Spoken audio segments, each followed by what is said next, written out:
4 of the Virtual Cricket League. Oliver's Green 11 versus Greg's Red 11.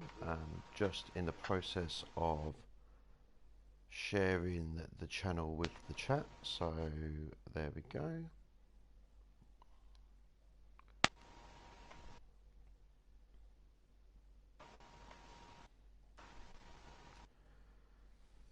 And we are live.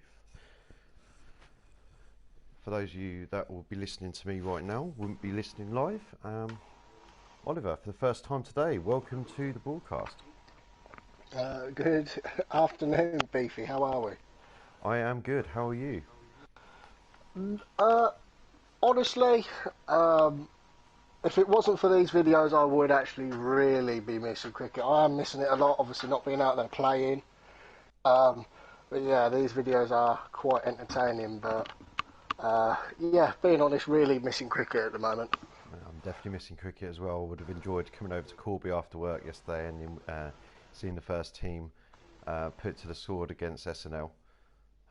Not to be at the moment. Hopefully we get some cricket in at one point this summer. In the meantime, we do have the Virtual Cricket League. Today we do bring to you Oliver's Green 11 versus Greg's Red 11. It's game 4, and it is must win for actually the Reds, not the Greens. Just to explain the situation, is if the Reds lose today, because the Greens play the Yellows next week, they cannot make it to the final, and it means the Blues go through. If the Greens do lose and the Reds win, the Greens would have to win comfortably next week, because it will go down to net run rate, and their run rate after last week's loss meant that their net run rate is not that great, and also they'll need the Blues to beat the Reds. So it's not all over if the Greens lose today, and your team, Ollie, but if you do lose today, it's got to be close, and you then got to win by about 10 overs, give or take, next week. So really, it is a must-win for both teams. It is a must-win for both teams. Last week, obviously, I wasn't able to talk after the game about my game. Obviously, looking at different comments and stuff like that. But that's the magical of cricket, really. You have a look at both teams, and it is really anyone's game. You look at my team with my batting and bowling lineup. I think I've got one hell of a strong team in my view. And then moving over to Dan's team, obviously me talking about him not having a recognised spinner might bring it into the game, which it didn't. And obviously with Ryan Coles opening the bowlers, sadly not getting to his 100, but actually showing, you know what, if my captain is backing me to open the batting, I'm going to make a stand with it. And that's exactly what he did. So you've got to look at cricket as it is anyone's. If it's your day, it's going to be your day. It's anyone's game to play, and that's what the enjoyment of cricket is all about. What I will say is, Oliver, you've made no changes for today's game, despite your loss last week. So it's going to be from 1 to 11, Sandy, Watto, Mike P, Alex Skerritt, Liam, yourself, JB, Stevo, Aid Abbott, Nelly, Ash Pereira. Greg has made some wholesale changes. They only narrowly lost last week. They're opening the batting today with Calvin and Chris, and then going for Billy, Steve Thompson, Greg, the captain, Gareth, Dimmy, Jacko, Will, Jason. Change of opening bowling partnerships for the Reds also. So showing you're backing your team. Greg's tinkering a little bit. My favourite yesterday was the Reds going into the game. Chris's was the Greens. Obviously, you're going to back your own team. As we're going to start the broadcast, everybody. So we need to pay attention to what the pitch is going to be like, because it doesn't remind us as we go through the game. Here at Mears Ashby, we've built a lovely stand over there. There's the teams as confirmed. For whatever reason, it's put Jamie Burrows in at number 11, Ollie. That's a hiccup on the game. The pitch is dusty and hard. Hopefully, Ollie, that doesn't make a difference. I did double check the teams beforehand, but there must be an injury there.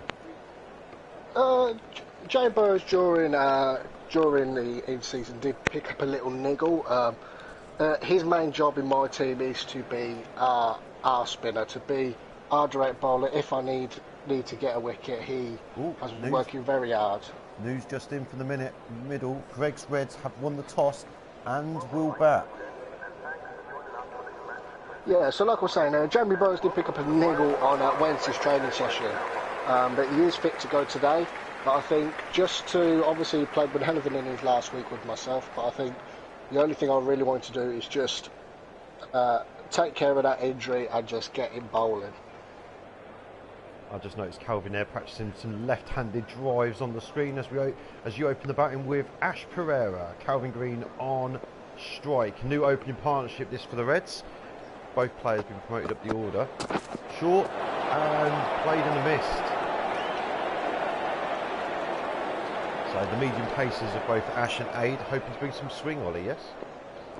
That is my aim. Last week I was very proud, a very proud captain with these two opening events. I think they brought a lot. That's a massive appeal. Second baller. The umpire is not interested. Sorry, carry on. I was very proud of both my openers. They may not be the quickest, or not to sound horrible, even the most talented, but the one thing I love about these two is their drive just to get better, just to become the players that they can be. They're the first on the pitch, and they're the last to leave. Well, Ash is causing problems for Calvin here. Third ball, as you saw, we've got an inside edge onto the floor, missing the stumps, and then finally gets off the mark with a 2 to mid wicket. Well placed shot in the end, but you can see some early swing here. Yeah, there's a little bit of early swing. They've been working on that during the nets. We all had a rest on the Monday and didn't really do any training, more classroom work to really have a chat about the game, what happened and where we could go better from. So obviously we think we could bring more swing into the game, and that's what Ash with opening the bowling is exactly doing. And Ash now bowling at Chris for the first time today. He plays a shot through mid wicket. Looks like it's going to be cut off for a single. 4 coming from the first over. It's 4 from there. Calvin commenting on why is he opening. Obviously the captain has not informed him of what his job and role is today. As we see, the other opening bowler today is Adrian Abbott with his right arm at mediums. Beaten on strike.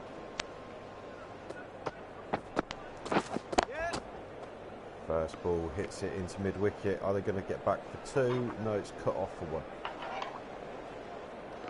So interesting tactic here by the Reds. If you was to be mutual for this question, what do you think the thinking was for Greg and the Reds to open with Green and Beaton? I think obviously knowing both these players personally, with Calvin is a very good friend of mine outside of cricket, even inside. The one thing that he can bring to the game is he is a very aggressive batsman. He really wants to get on the front foot and start hitting the ball in the air to maybe spread the field out. So maybe Greg is thinking about spreading the field to get them all out, to then try and find them easy singles through the game. Bit of lateral movement. It looked like it seemed into the batsman. Playing and missing was Green there. Next ball, not so much, not a mistake, and a single into the covers.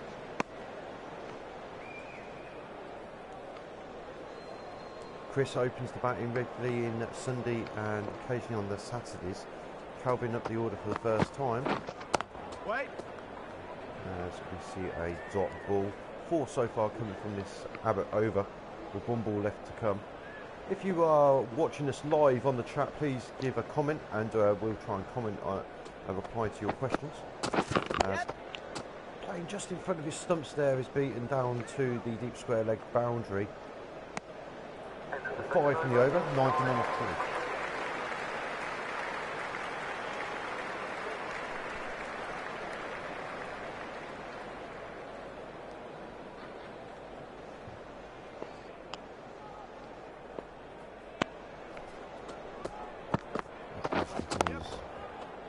CS a shot into the mid-wicket area for 1.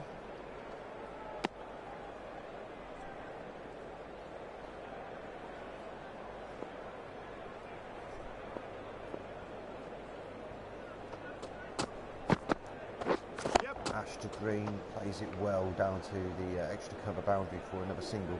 Rotating the strike well early on. No boundaries yet, but they don't seem to need to. It's a dusty pitch, Oliver.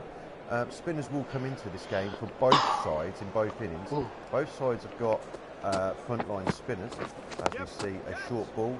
Beaton plays it really well on the back foot, hooking it round to fine leg. Thought about two. Stay with the one as they're comfortable with the single now. So, Ollie, with your side, you've got Nalinda and JB. JB obviously fit enough to bowl in today's game. And see the wicket ball. Calvin should have hooked the ball, stepped apart. Excellent catch by Mike Hunter in the first slip. 7 runs for Calvin off 10 balls.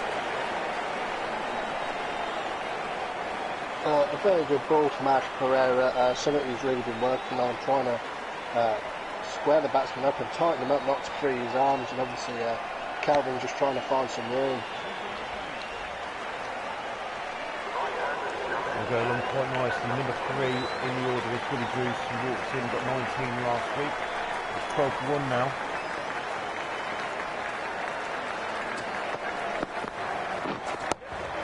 First ball plays down to the square leg boundary for a single. I will ask, obviously, following the YouTube chat, who is Dad8607? It would be interesting to know who that is. I believe he is one of your players, Oliver. We hopefully changed his name. It would help May I if ask you change his who- name. Could I ask who that is, please? He's in your batting order. I believe he's batting ahead of you in your batting order. He's one of your batting all-rounders in your team. As Adrian continues from the other end. Well, if Dad 8607 can actually say who he is on the chat, I suspect I know exactly who it is. Yes, he is. As we see a single to backward point. I believe Dad 8607. That's the middle name of David. I could be wrong there. As it continues, it goes in the air a little bit, but it's comfortably to the deep square boundary for one. As Billy One moves of my 2 all-rounders. Yeah, He's batting in front of... Oh, it's got to be Liam. it's got to be Liam. It's got to be Liam. I believe it is, yes. I'm looking at my order on my piece of paper, and obviously I changed the batting order slightly, and obviously I was batting in front of Liam, but then I took the chance of putting Liam in front of me, and that's what's confused me when you said he's batting in front of you. It's good of you to join us, everyone, including Liam. As Age continues on the pads, but easily flicked away by Billy, showing his class. Moves 3 to 3 from 3 balls. Stay loose, Liam. So just to explain how the game works, as in each team have got 2 bowlers. So their main job is bowling, and the game will identify that and use those 2. So that's for the greens. That is Nalinda and Ash Pereira. Then you have bowling all-rounders. So these guys will be used ahead of anyone else. They're stronger in their bowling and their batting. So for the greens, you've got. Waiting. As we see another single down to long off. That's Adrian and JB in for the greens. The all-rounder is Ollie, and then you have 2 batting all-rounders that can bowl a little bit but won't be as strong in the game, in the virtual game, and that's Liam and Alex, which is why you won't see Liam or Alex bowl as much as the other 5 guys. Hence why I'm number 7 bowler for the Blues. For the Reds, though, their 2 bowlers are, as we see, Ash continue. Yeah.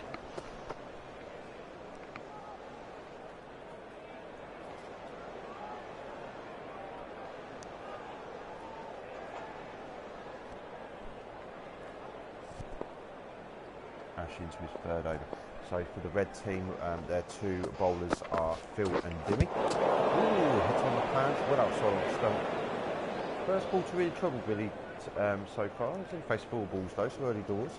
I think we've just got to play Billy with the greatest respect, really. Obviously being a very good player, you've just got to treat him with the utmost respect and try and find a way of troubling him early. How would you go about troubling Billy? At the moment, you've still got your medium bowlers on, who obviously they're swinging the ball nicely at the moment. Batsman not really getting going yet. Troubling bit, Billy obviously trying to tighten him up a little bit on his body, I think would be a way of trying to get him out with obviously quite deep players out in the deep on the leg sides. Try and trouble him up and then maybe just surprise him with the short one. And if it comes off for him, it comes off for him, and then you just have to try a different tactic. Looked like he was going to be wide all the way. Chris Beaton steps back from his stumps and plays it nicely into the gap at deep square leg for the first forward to go. Good shot from Billy, just too much down leg, I think. Trying to trust the swing a bit too much, and it didn't swing. 25 for 1 off 5 overs.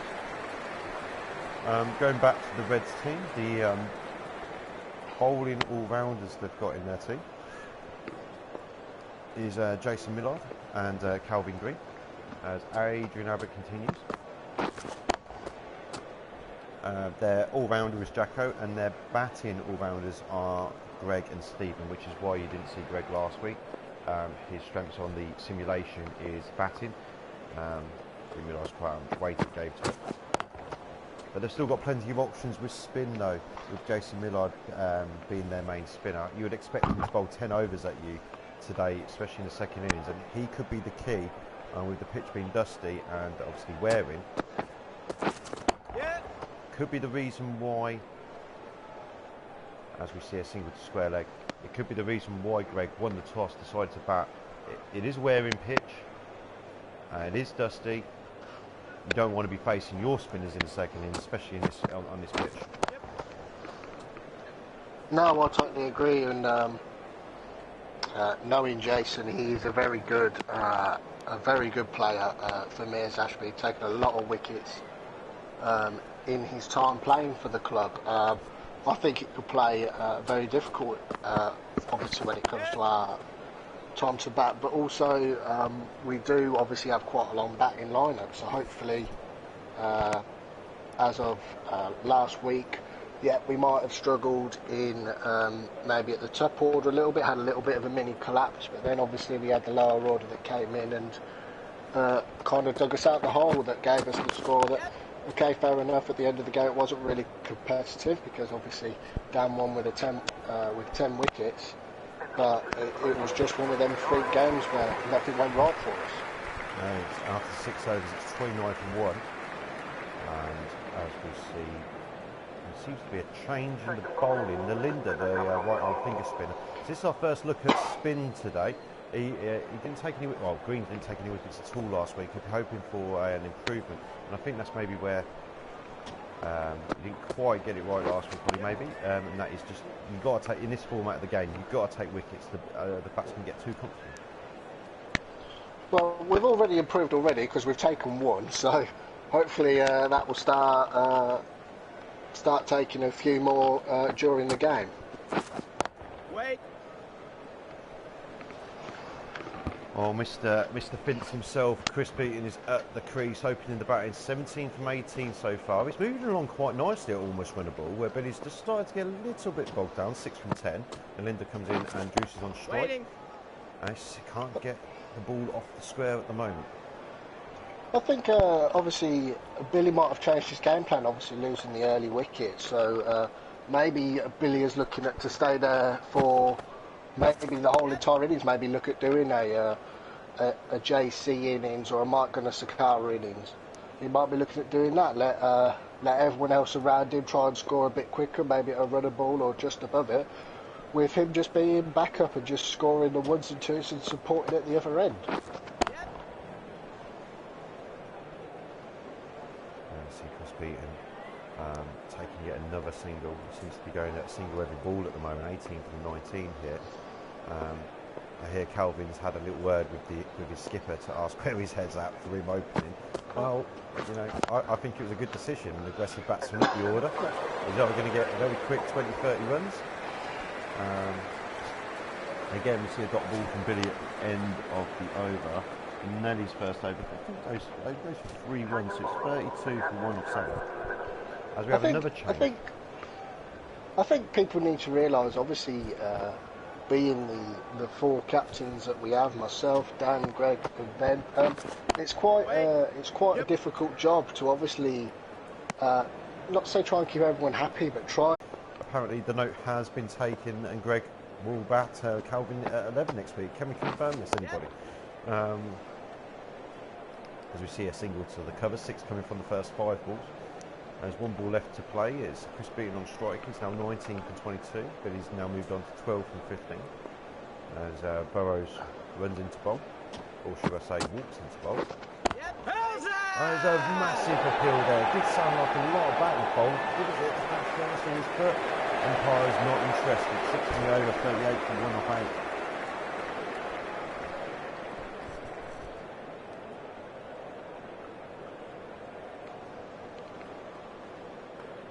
Melinda carries on for his second over. Bruce is on strike. Wait. Happy to defend that. Objective total at the current run rate of 190. The rate at the moment is 4.75. 190 would be a score to try and defend on a dusty pitch. Wait there. He's picked the one that's the wrong end for the off spin.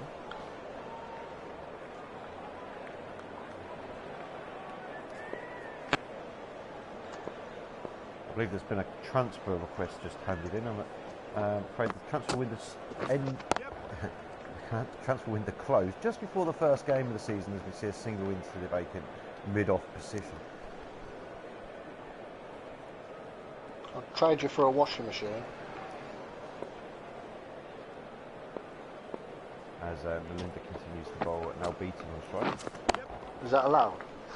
I don't believe so, Captain Green. As we see a single into the empty area in mid-on even. These two seeing it okay. They're moving the scores along nicely, getting themselves settled in. Can they move on though as Melinda continues the bowl? And there's a big shot played. It goes just over the top of the infield, and it's going to run away for 4. Excellent shot by Billy, a little bit in the air, but well safe in the end, as we see a replay. Driving through the line of the ball, only just over the infield, I may add, but hit it far too well, all the way for 4. How was a 4 changing over to go from 2 from 4 balls to now having 6 on the board with a ball to play? As Melinda comes in, how's he going to respond? Waiting. It's a good ball. A bit of a, I think he might run in 6 coming from 44 for 1 from 9. Have you sorted out your connection issue, Ollie? Yes, I'm back on. What I will say is, obviously, trying to be as fair as possible. Obviously, I want my team to win, but being fair as possible. Looking at all the other games, obviously 195 isn't a bad score at the moment, because as we've noticed with all the other games, the runs have kicked on in the second half, or even in the 30 over area, where the runs have started to really come from. So I think the building that Billy and Beaton are doing, and they're doing just a fantastic job just to rotate the strike and find the boundaries when they need them. An excellent start to this 10th over also, 2 singles from the first 2 balls. I think you're spot on with what you've just said, Ollie, that actually going along at 4.5, 5 and over into the 30th over, somewhere in the 30, after 30 overs, and then kicking on is the way that most teams have been able to put on good scores. But I will add, in the 3 games previously, the team batting second has won. So what score can the Reds put on the board which will trouble the Greens batting? It's quite a difficult one, obviously, with us, with what happened with us yesterday, but 2 completely different teams. Obviously, with Greg having Dimmy and a much younger Phil, and obviously Jacko, there's a little bit more pace on the ball. With Dan maybe having a little bit of a slower bowling attack, but obviously that didn't really make a difference. I think that we might like a bit more pace on the ball to maybe run the ball off the face of the bat a bit more, but who knows, the pitch can do anything at the moment. Obviously being dusty and turning into a spinner's wicket, it can slow down. It's 47 for 1 off 10 overs. And as we just picked up, Dan's all-seam attack seems to be doing the job at the moment. They're looking with the ball, the most competent. As we see yourself being brought in for the first time. Early 13 runs coming from, I think, 5 overs last week. You bowled extremely well. Let's see what the left-arm fast does. I wish the skipper let me know.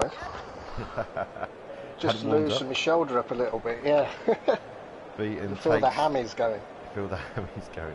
No, should have done your stretching before the game. It's the 11th over of the game, and Ollie was in for his first over. 2 coming from first ball.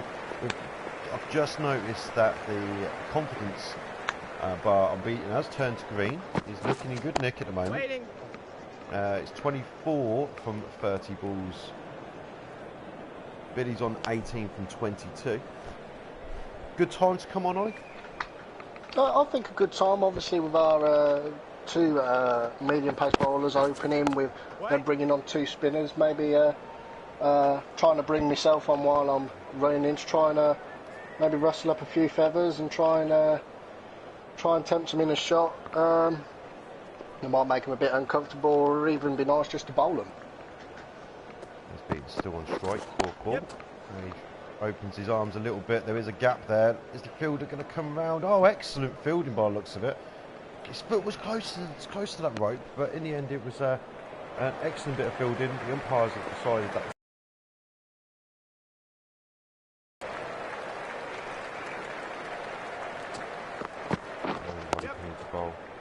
Another good shot down to the cover boundary for 1 this time by the looks of it. Beaton playing you quite well at the moment. Last week it seemed that the plan was, if you went to the 40 overs, you're going to bowl the last 4 from one end, Ollie. Is that the same plan today, you believe? In my head, yes. Obviously anything can change in the space of a couple of overs. I'm one of these captains that likes to lead from the front. Obviously I would like to open the bowling, but I feel like my bowling will come in more handy in the middle overs, or coming near to the end of the game. So if I feel like, right, we need a wicket, where am I going to get it from? The first person I'm really going to turn is to myself and say, you know what, lead from the front and get us that wicket and get us that breakthrough. It was 53 for 1 after 11 overs. The 6 come off Ollie's first one. A little bit pricey at such an early stage. JB to continue from the other end. Billy took a single off the first ball, as we now see him coming into bowl against Beaton. Let's see how he plays it. Just touch it down the ground for an easy single. So you've got 8 overs today. You believe the last 4 overs you're going to bowl from one end at the end of the innings. So you've got 4 overs to give yourself at some point throughout the next 20. Waiting.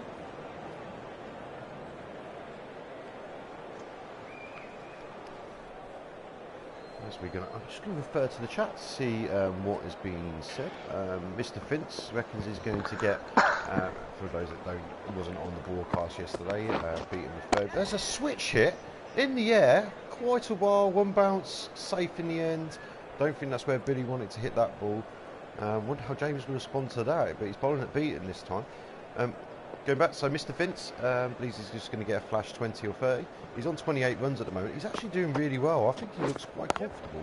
Maybe that's the commentator's curse, as he takes yet another single, though, down to long on.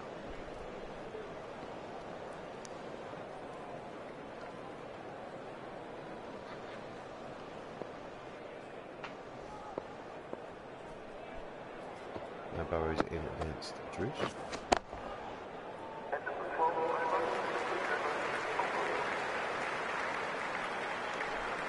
And that brings up the end of the 12th over.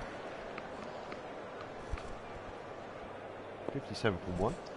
And Ollie does, as he just said to us, he's going to continue.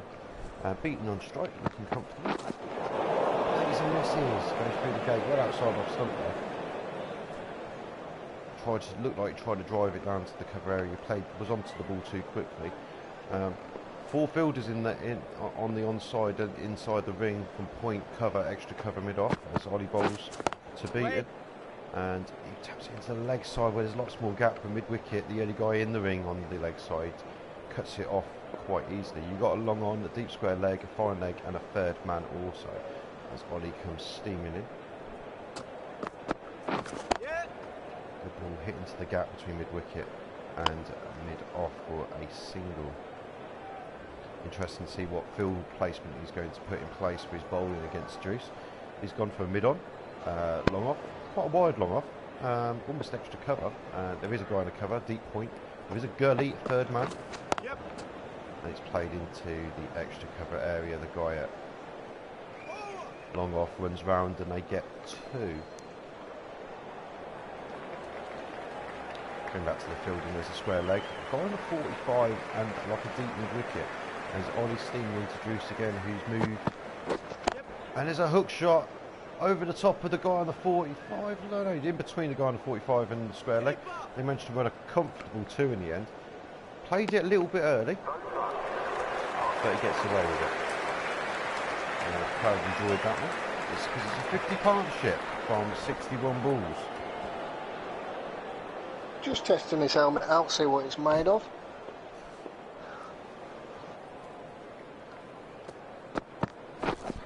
Wait there. Yeah. There's a mix. Oh, I thought there was a mix up there. 5 coming from that over. 62 for 1 off 13. 50 partnership there between Chris Beaton and Billy Druce, coming off 61 balls.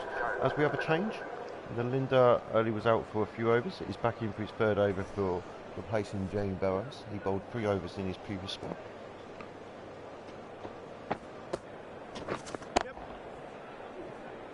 Jamie went for 13 runs from his 3 overs. That's a tidy little spell. Anything under 5 in this format of the game is really good. His first ball is a single by Mr. Beaton. Takes his score to 31 from 39. Druce on strike now. He's on 25 from 30. Yeah, just obviously trying to mix it up, but also trying to rest Jamie as well. While he was training, he sadly he caught wicket almost coming there, Ollie, as the ball was hit in the air for a very long time. During a training session, Jamie caught. He actually caught a cold one, and he actually got a stellar elbow. So and there's a wicket. I've no idea what has just happened, but Chris has gone for 31.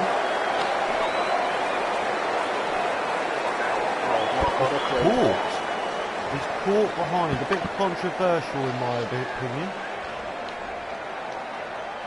What can I say? Steve Micklewright. Nothing more to say really. Absolute legend. Let's see what happens here. So he's edged it onto his pads, it's flicked up and Steve's reacted so quickly. He's moved about 4 yards in front of him to quickly take it. I must admit, that was I think the bloke in short was actually closer. Yeah. It was a 52-run partnership that between Chris and Billy. I think job's done. As the left-hander Stephen comes on and plays the first ball square leg. Stephen known for his big hitting. He's aggressive from the word go. He's coming in number 4 today. What an excellent bit of wicket keeping that by your wicket keeper, Ollie. Yeah, Steve-O, there's only one real thing you can say about Steve-O. He's an absolute legend behind the keeper. Anything that he doesn't know isn't worth learning, really.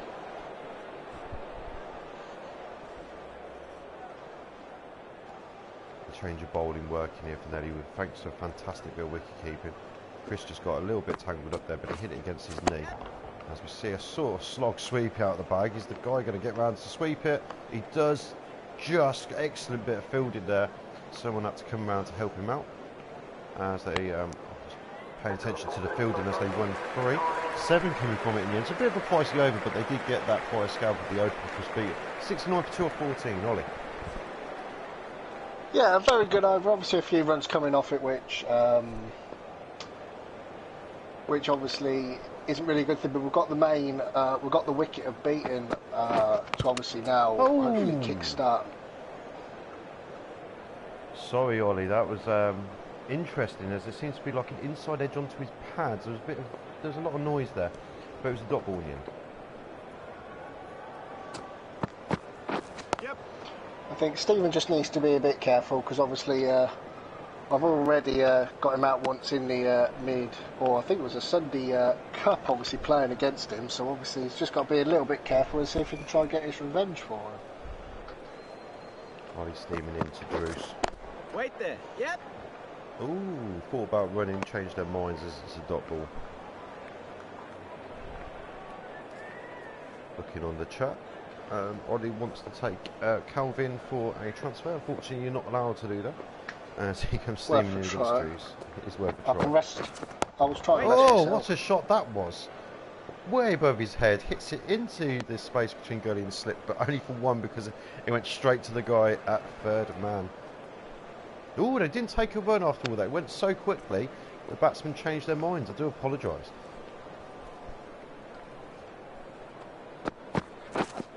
Waiting. Tidy over this for Ollie. 1 for his first 5 balls.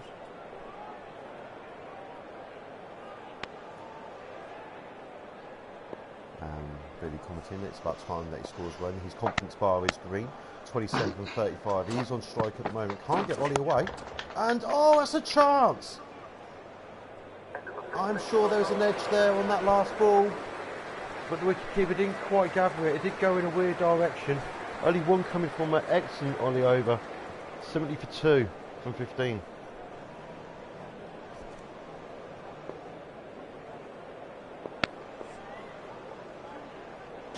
Belinda to continue. On strike to Steve, who throws arms to a very loose, wide one. So the umpire gave that as a dot ball. We got away with that one. That must have been just on the tram line then.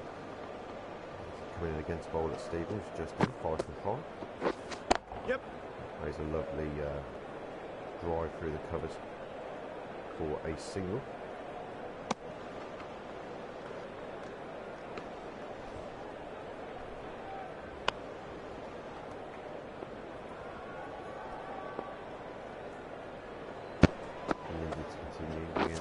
Billy, down the ground, easy one there, but a bit of a late call. These two are not comfortable running with each other at the moment.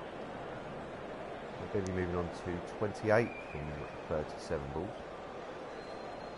Stephen 6 from 6 so far. Hasn't quite played the big shot yet what we would expect from him.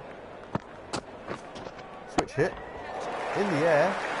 This is well placed. There's a fielder down here. Is he going to cut it off? It's 4. Switch hit. Basically over extra cover for a left-hander, or sort of cow corner for a right.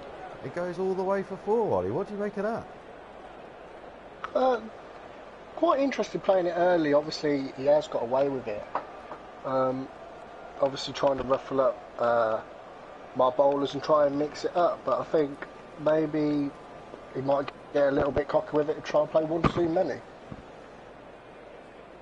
Lots of support in the stands for this big game. As we get another sweep shot. Goes to square leg. A fielder cuts it off. Really good fielding there by the Greens. Looked like a certain boundary as it came off his bat. 7 coming from the first 5 balls of this nearly over. He's bowled well today so far, but this has been turning out to be a little bit expensive. Last ball coming in. Billy on strike. And he plays down the ground for another. Well, it looks like it's going to be a single. They thought about 2. They settled with a single. It's 78 for 2 off 16.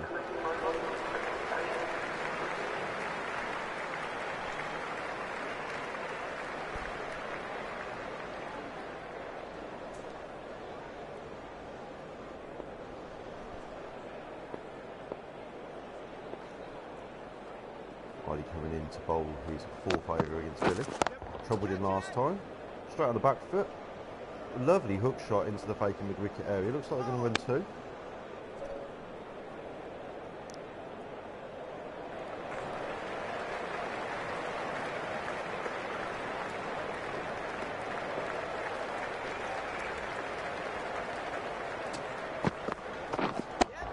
Oh, what a shot that was. Back foot and played it exactly where he wanted to. There's a gap there. No one on the boundary there at cover.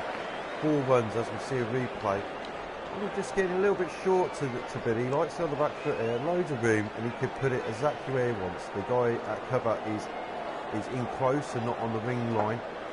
So there's no danger there at all as he corrects his field after that last ball.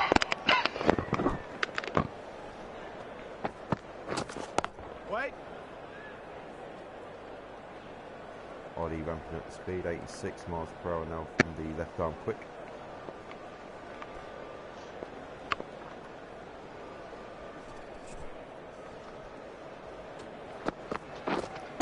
Wait there.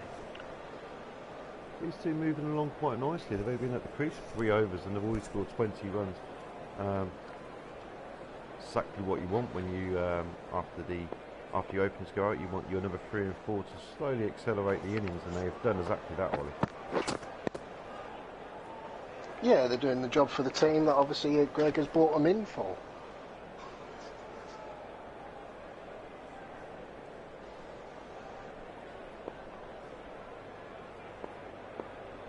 Ollie's still bowling at Billy. Last ball the over now. And a big shot is played. That's going a long way. Just over the boundary. It's gone for 6. Excellent batting now from Billy. No wrist shot. 12 has come from the over. It's 90 for 2 off 17.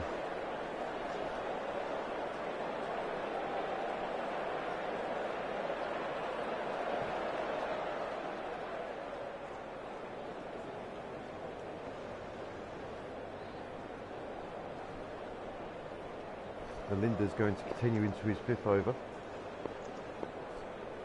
As Thompson on strike. Switch hit again. Seems to be the way to go. There is a fielder out there. Oh, it just gets it on the bounce. There was no run taken though. I think Billy's tired. He hit that 6 and he turned down the single there to young Tomo.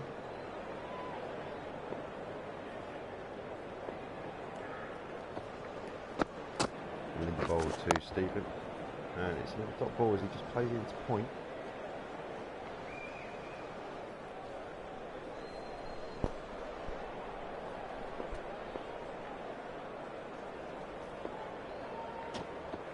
Linda's in to bowl to Tomo again. Hey, yep. It's down on his knee, just misses the guy at square leg. He should have cut that off. Bit of bad fielding there. The ball's going to trickle away for 4 runs. Unlucky from Linda there. Bit of poor fielding though, Oliver, at square leg. It wasn't me, it was probably me trying to catch my breath from my last over, so probably my fault entirely. Oh, he's playing a beautiful ball. Stephen plays all around it, and unfortunately the ball bounces over the stumps. Excellent bowling. This is an excellent over from the Linda, ignoring the 4 because it should have only been a dot ball.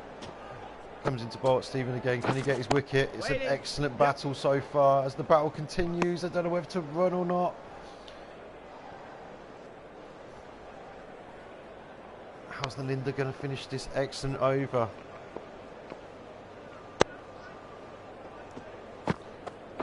Thompson on, and he gets down on one knee again. Slogs. There's no one at square leg as they change the field, and he gets a single off the. Doesn't get a single off the last ball. There's no running going on here. Should have been a maiden over that, Ollie. But a 4 coming from it, 94 for 2 off 18. It should have been a maiden over, but obviously taking my over into account, obviously he bowled very well in that over to kind of share that over out. So it has kind of just evened itself out, really. Ash Pereira's returned to the attack. He's replacing the captain himself. Excellent first spell, 1 for 15 off his first 3 overs. Dot ball to start. He's bowling against Druce. He's into the 40s now. Wait. Bit airy that last defensive shot, but more than comfortable. He's on 41 from 45. His confidence is green. Stephen, the newer bat, 15 from 14. Confidence still in the red though. Do you worry if his confidence gets into the green? Waiting. I'm not particularly worried. If we can get him early and kind of cut out the shots that we know he can play, I think he'll end up frustrating himself. But I think if we kind of feed him the deliveries that he wants, then there will be some fireworks. I have to agree with you as well, as Ash dot balls to for this 4th over so far. As it comes in, he gets a hook. He plays it a little bit early, but it's more than safe going down to fine leg for a single.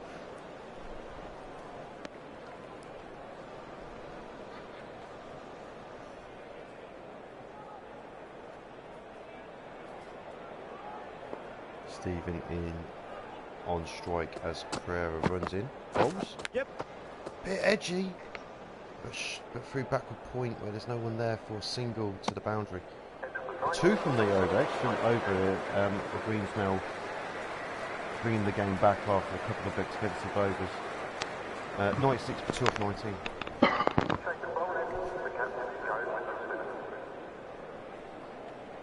Despite that excellent Nelly over, JB's been brought into the attack for his 4th over. Let's see how the finger spinner does. Sweep shot first up by Stephen. It goes between the 2 fielders and all the way for 4. We won't want that first up.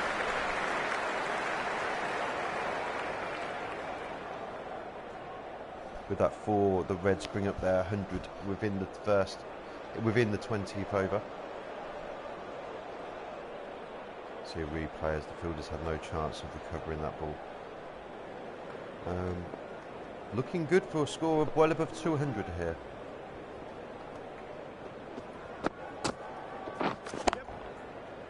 See another shot to the square leg boundary for 1. Stephen now on to 21 from 17. Drew's now on strike, 42 from 49. Burrows into bowl. Yep. Comfortable single down the ground as there's 4 men between basically cow corner and deep extra cover. Different sort of field here for Stephen as there's 2 guys on the extra cover boundary, so basically deep cover and deep extra cover.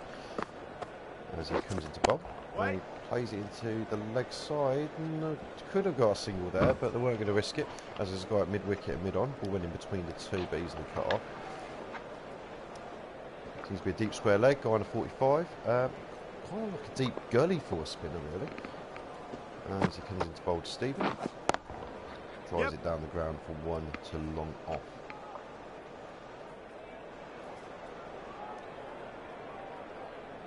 Bit of a weird throw into the wicketkeeper there as we 7 runs so far have come up for the over. The last ball to be bowled at Drews is on 43.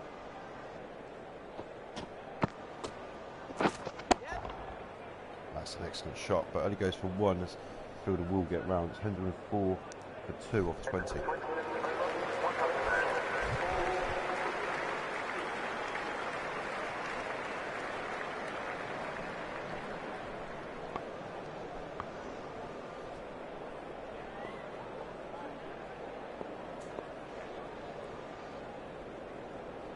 Guerrero to continue into his 5th over. Single into the mid-off area. 2 fielders converge on it. Run rate's now up to 5.2. Projected score of 208. I think a score of 220s and maybe even 240s on the card here for the Reds. Ollie, your thoughts? I think we're halfway through the game. Obviously, if they carry on the way they're going, they'll easily reach over 200. But with this pitch being dusty, it might start deteriorating a little bit and start playing a little bit in favour for into batsmen. So it could be anyone's game, really.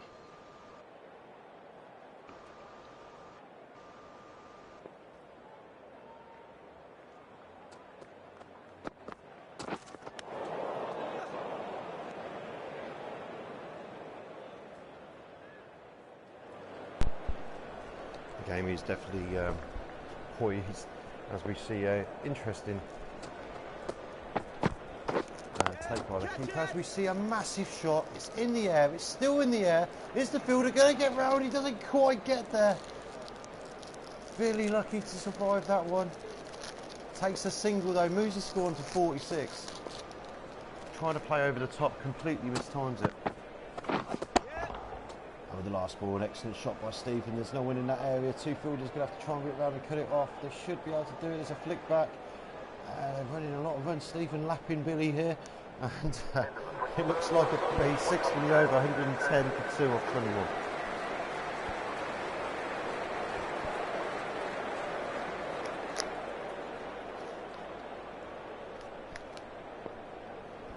James Burrows to continue from the other end, into his 5th over now.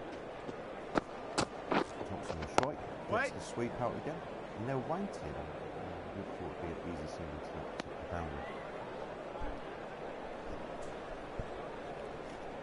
Ollie, what do you think is a good score? Give us your ideas, give us your thoughts. Um, a good a good score for me, I think, has got to be over 200, especially the way they're going. Only lost 2 wickets, with obviously two batsmen actually settling in now. I think a score over 200, I think, would be perfect on this wicket. Then obviously bring in, you've got Greg to bat, you've got Dimmy who can have a swing, you've got Jacko, you've got Jason, you've got Gareth. You've got all these batsmen behind you that can also score some runs and score them quickly. So I think that over 200, my prediction 220, 230 would be a good score on this wicket. Massive shot from Stephen. Is it going to go all the way? There's a fielder there. I don't think he's going to get there. It does comfortably go all the way. 6 runs, Stephen Thompson. Takes the score to 33 from only 25 balls. Ollie, you were just telling us about what you thought was a good score. You reckon 220, 230 you mentioned. Yes. Looking at the previous games, the side that got 100 off the 20 got to 240. That's the right slip. Loosens his arm. It's another excellent shot played for a single to keep the strike rotated. Billy, I'm going to talk us through this last ball of the overs. Billy's on 47. He's only on 1 boundary away from, 1 4 away, should I say, from getting up his 50. Let's see, as Burrows comes into bowl. Full and defended nicely. It was a good ball. 9 came from the over. It's 119 for 2 off 22.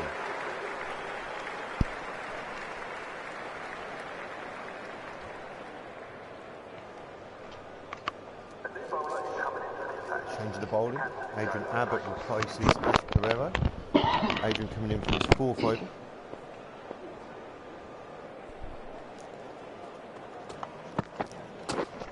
That was a very wide, very full ball, and Stephen was all over it and gets yet another 6.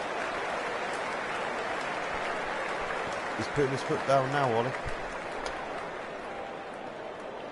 He is. We obviously know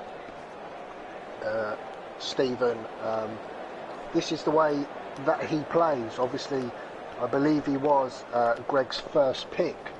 So he took that straight out of the equation for anyone, and he's a very strong, young, talented player. But this is the only way that he plays. My only worry is,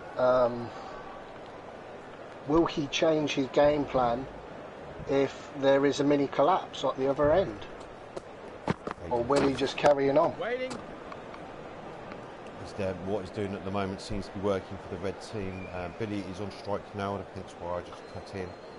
Stephen's score is now on 41 from 28 balls. He's going at a strike rate of almost 150. Billy short wide, straight to the guy at point who misfields it, but no run taken. As we get to see a replay of that last ball.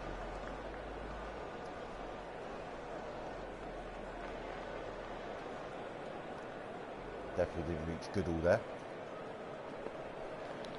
You can identify Goodall because I believe he's the only one with a massive beard on the pitch. So you've seen one with a massive beard, that's him. Yep. And it's a hook shot, plays it really late. 1 bounce to the guy at fine leg for a single as he's getting closer to that half century. And it's slowed the scoring rate down in the last few overs, has Billy, but does he need to when Stephen's doing what he's doing? You've run the balls in the air. Oh God, they're going all sorts of problems with that. Safe in the end, 127 for 2 of 23.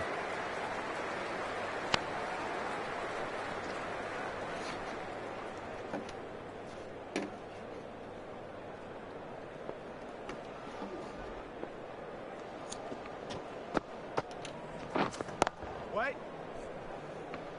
JB to continue into his 6th over. Ollie, we've got to talk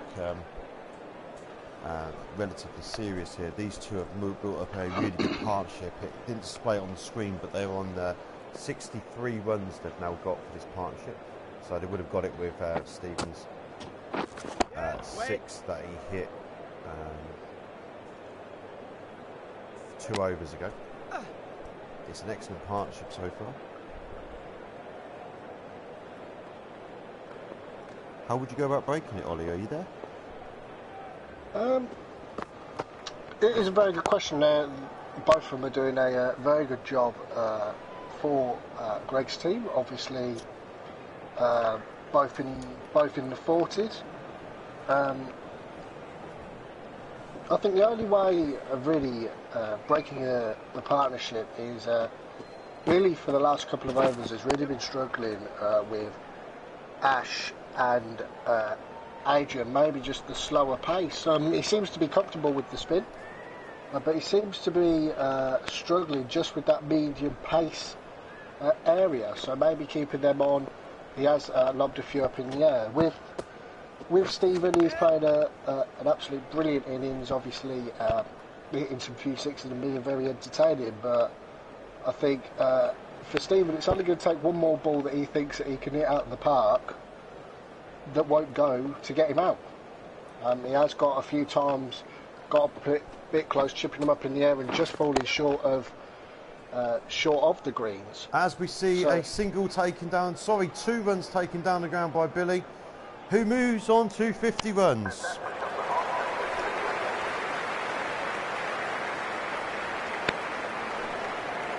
...51 runs coming off the 60 at 4 balls. Excellent mark involved in 2 50-run partnerships. It came to the crease when it was 12 for 1. I'll recap quickly at the end of the over what has happened and what people have missed so far, as we see the shots played. Adrian Abbott's going to continue for his 5th over. Can't remember seeing Billy at 6 ever, let alone in a game. Here's 6 off your bowling, Ollie. I'm afraid so. That's why I can't remember it then. Calvin opened the batting alongside Chris Beaton. They partnership with 12, broken up in the 3rd over. Calvin going for 7 off 10 balls. You see Adrian coming in and a drop ball.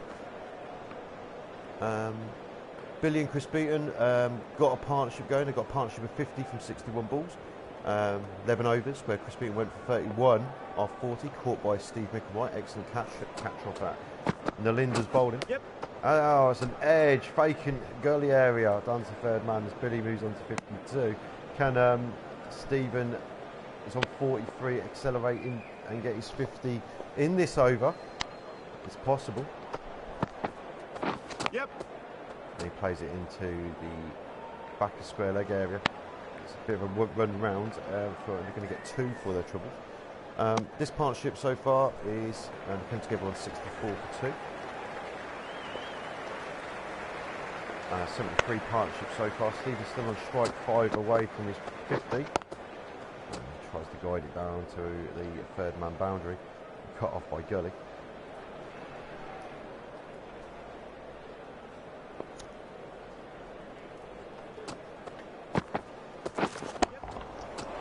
Stephen really gave that the kitchen sink.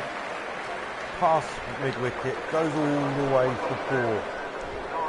Last ball the over that was as well. 8 coming from it, 139 for 2. Takes Stephen on to 49. Ollie.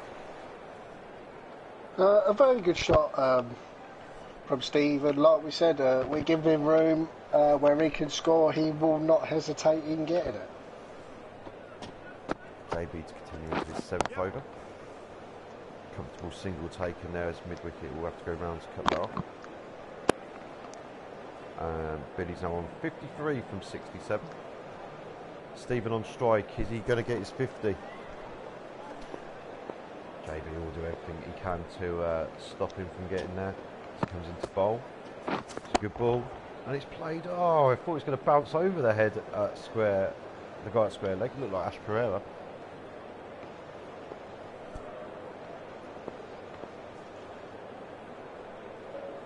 JB coming into bowl again. Stephen get his 50. Switch hit. He's gone for the big one. It's in the air for a little while, but he's comfortably run a single with a bit of a misfield. They could have probably come back for 2, but there's got to be joy there. Stephen gets his 50 from 36 balls. Fast, excellent 50. Ollie, have you got your comments watching this? Being honest, it's just a very good innings. Obviously, 50 from 36 balls. It's been very entertaining. Does he carry on the way he's playing to try and get a very quick 100, or does he now try and settle down and go, let's try and keep the wickets that we've got and let the lads at the end have a bit of a smack after?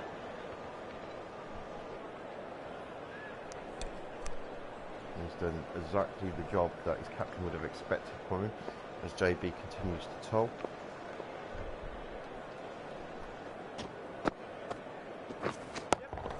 Just to confirm, Calvin got 7, Chris Beaton got 31.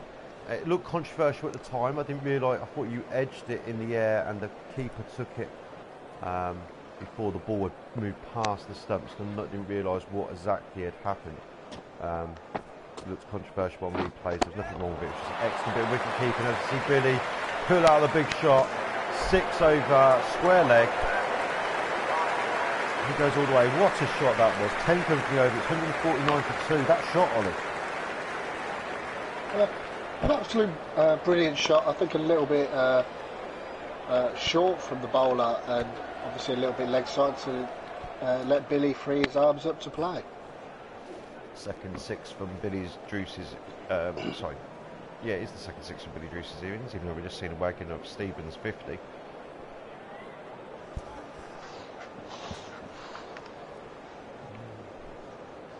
Adrian Abbott's going to continue to bowl his 6th over.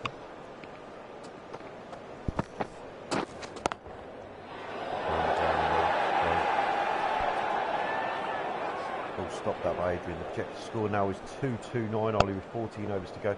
These two are both set, both past their 50s. Excellent partnership so far. Can you break him up? Did you see a miss a rather loose delivery? Lucky not to be called wide. Must have gone across the tram line.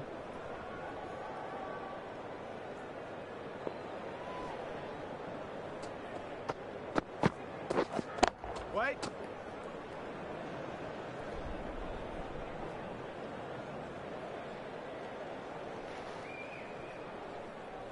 If anyone's got a question for your commentary team this afternoon, me and Ollie will be happy to answer any questions you put out on the chat, whether that's on the YouTube feed itself or on our WhatsApp group.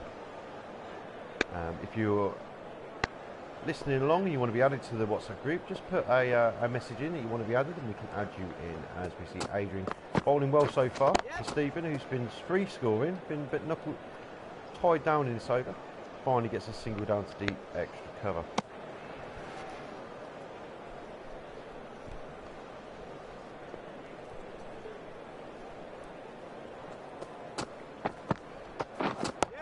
Sure. Oh, he edges it, but goes perfectly safe. Right over the top of the computer, facing to a backstop position. For 4. 154 for 2 off 27.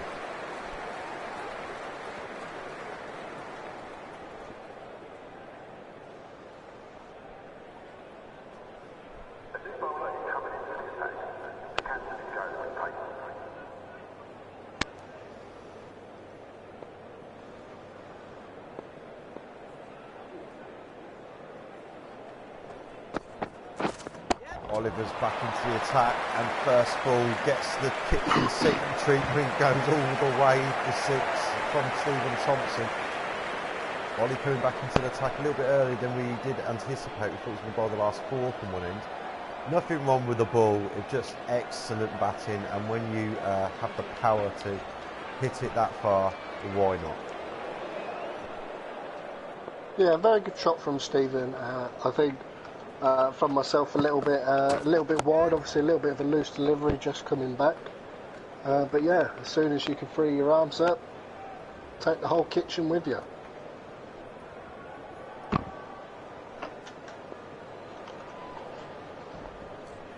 Ollie coming into bowl now at Billy Druce.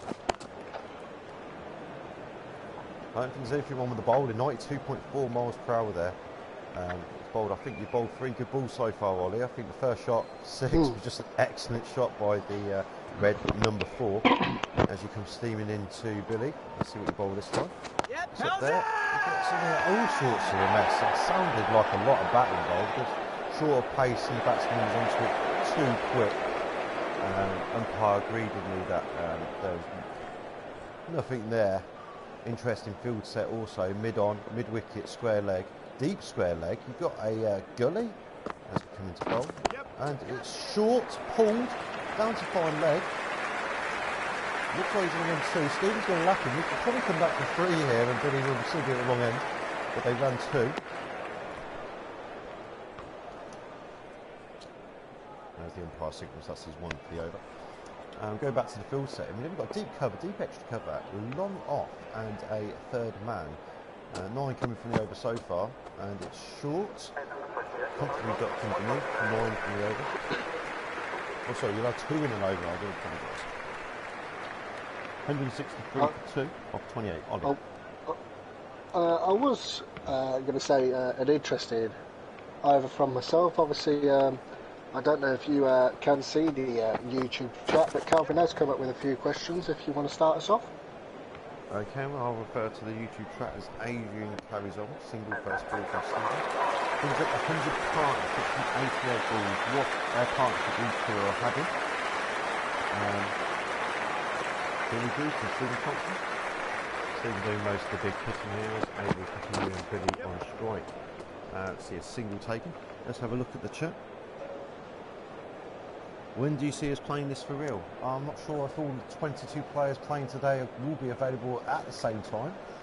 I hear the availability of some of these players has diminished. Some don't even play for us anymore. But there he goes, and there's just got in the air. This could be a ticket. No. Ticket? Ticket. I did say ticket. Yeah, I was thinking about work too much. Must have come off his shoulder.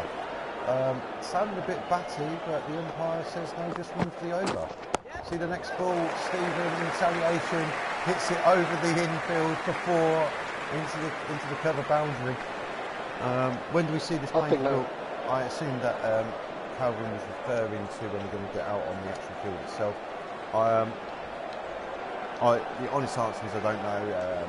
Some people are coming up with all different suggestions, but you've got to remember that social distancing is going to be in place for a while, and one of the main aspects of cricket is using saliva to shine up the cricket ball as we see playing this. Can we use hand sanitizer to shine it instead? They've been on about using different substances as an alternative to get away from that, so players can wear gloves, etc. A lot of them have been turned down at the moment. There's another big shot coming out of the back. That's got miles. 6 to end the over, 12 coming from it, 175 for 2. These two are on a charge.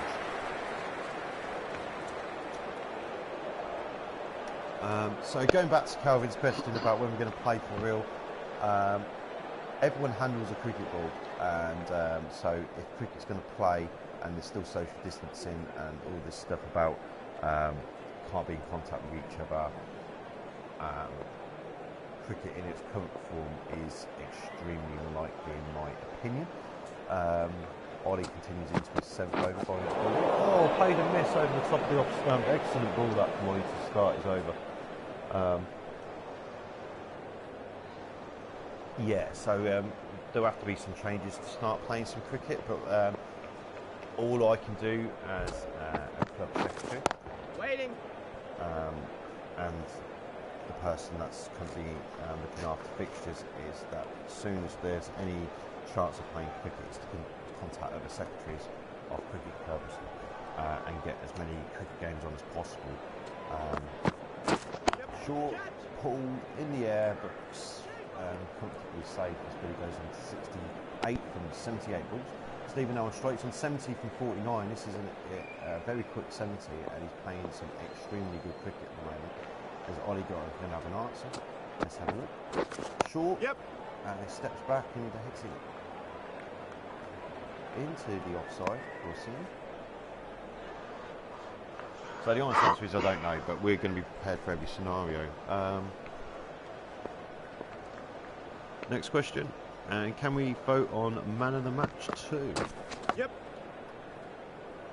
Single taken back a point. I say a single, they're going to come back for 2. It's well placed in the end by Billy. All so far coming from the over the ball to go. And we can always have a vote on who we think should be man of the match. I think the game did get one wrong, where it gave John the man of the match for the game there. Short, pulled into the leg side in the air, but comfortably safe. Finishes the over. It's 5 from it. 180 for 2 or 30. But yeah, we can have a spectator vote.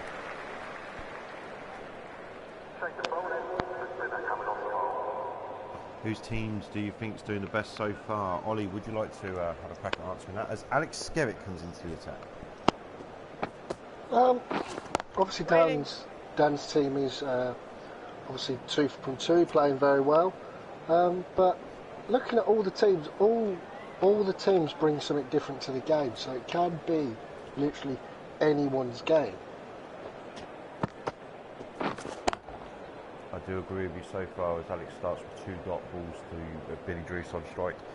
I agree. I've been impressed with the Blues. I think the fact they don't have a spinner is actually a kind of a strength.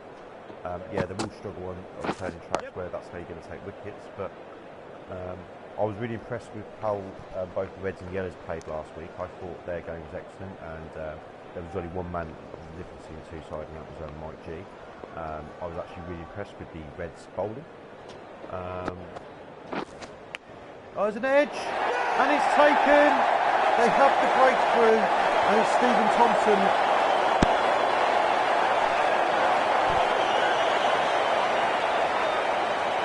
Who's that caught by? Adrian Adam. What a catch by Ada there at Gurley, I believe. Inspired bowling change this, Ollie. Alex coming into the attack for you. Trying to mix it up, obviously Alex being more of the batting all-rounder, but he still does bring something in the bowling side. So try and mix it up and bring something that not many of us have actually seen during the gameplay, because he didn't bowl that much last week.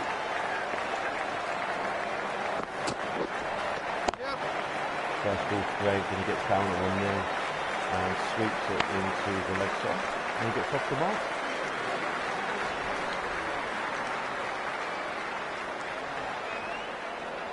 ...117-run partnership between Stephen and Billy. Still at the crease, been there since the 3rd over, showing some class today as we end the over.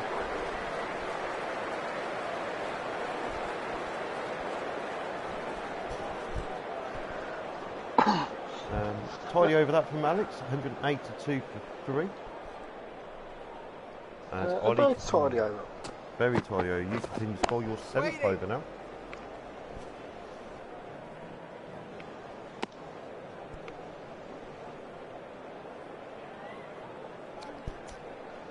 Obviously, I believe we've got 9 people watching. Obviously, I'm not sure. Obviously, me being one of them. Obviously, with the obviously this being the 4th game, and obviously seeing all the players. What a shot that was! 3rd ball in space, driven all the way to the boundary for 4.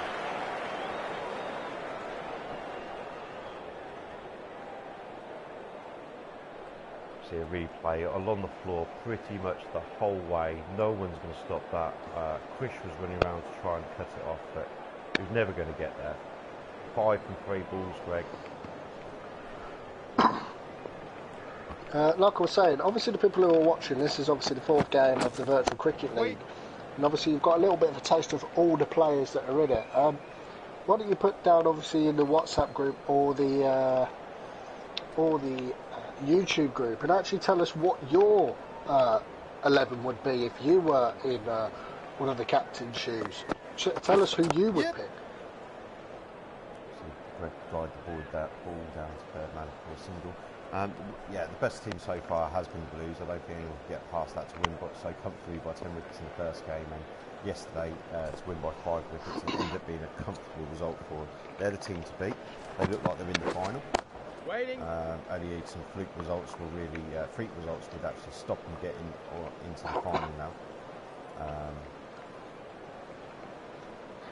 think I said this earlier, if the Greens win, the Blues are definitely into the final next week, as the Reds have to play each other. As we see a lovely drive down the ground by Billy. It's going to be cut off, but they're going to get 2 runs for it.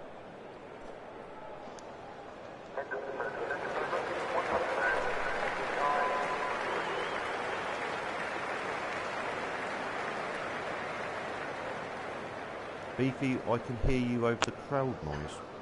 Does that mean you can't hear me, do you reckon? Or Alex will continue.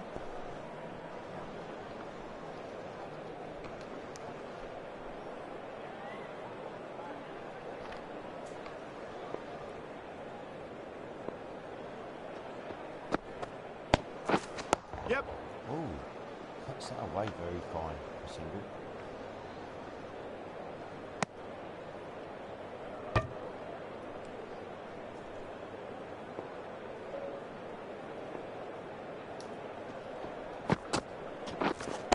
Waiting. Things are going a little bit slower last few overs, but they are still moving along the scoreboard into the 190s now. 33rd over. Yes. Excellent shot that from Greg again. Cut off though by the guy on the sweep.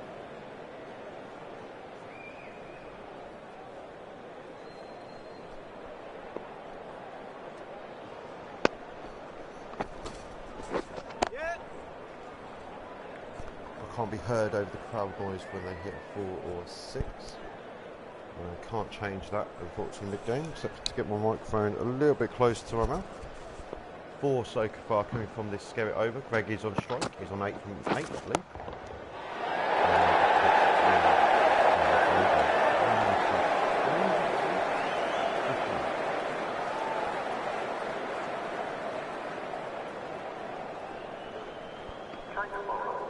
Jamie Burrows comes back into the attack. I believe this is going to be his last over, so.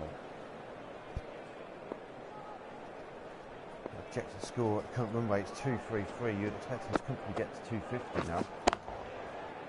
Ooh. Really seeing it like a beach ball now. 76 from 88. Been there since the 3rd over of the game.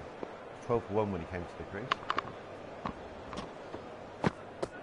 Like I said at the start, obviously, oh, what Billy. a shot that was by Billy as well. Through back at Sorry. Like I said at the start of the game, obviously Billy, when he first came to the crease, obviously has changed his game plan to obviously let Beaton and obviously Stephen come in and give the ball a bit of a whack with him just supporting at the other end. So, Waiting. Wow, there's a wicket. As we're talking about how well Billy's done, gets out in the most unusual way of 91 balls. Steve always had his Weetabix today. Talk through this, Ollie. Like I said, this game can swing in anyone's favour at anyone's time. Steve Micklewright is having an absolute blinder behind the stumps. Obviously, he must be able to see a little bit into the future by the looks of it.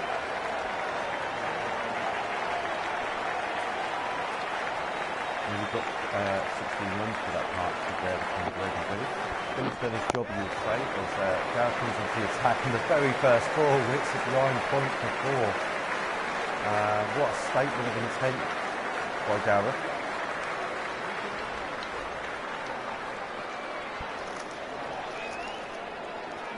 Ollie, if you talk us through the next over or 2. Yes, not a problem. Obviously, I am a little bit delayed from the video of obviously what you'll see, so I will try and commentate as much as I can.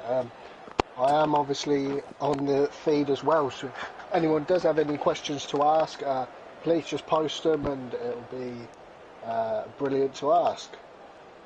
With obviously Gareth just pumping one down the ground for a single.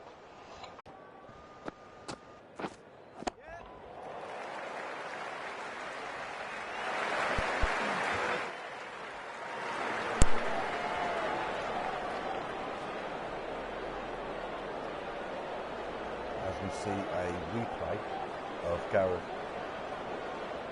hitting it with all his might for 4 down to the mid-wicket boundary. Do apologise for those that seem to have lost the feed just then. Ollie, have you got your feedback yet?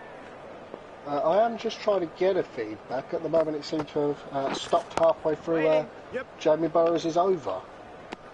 If anyone else is having a feed problem, let me know. Well, company, if you are live with us, Nalinda bowled in his 6th over. It's the 35th over of the match. It's his 5th ball. Yep. As Gareth plays a single into the covers. He's moved on to 10 from 5 balls. Greg's on 10 also from 12 balls. Sign of intent as Gareth has come to the crease.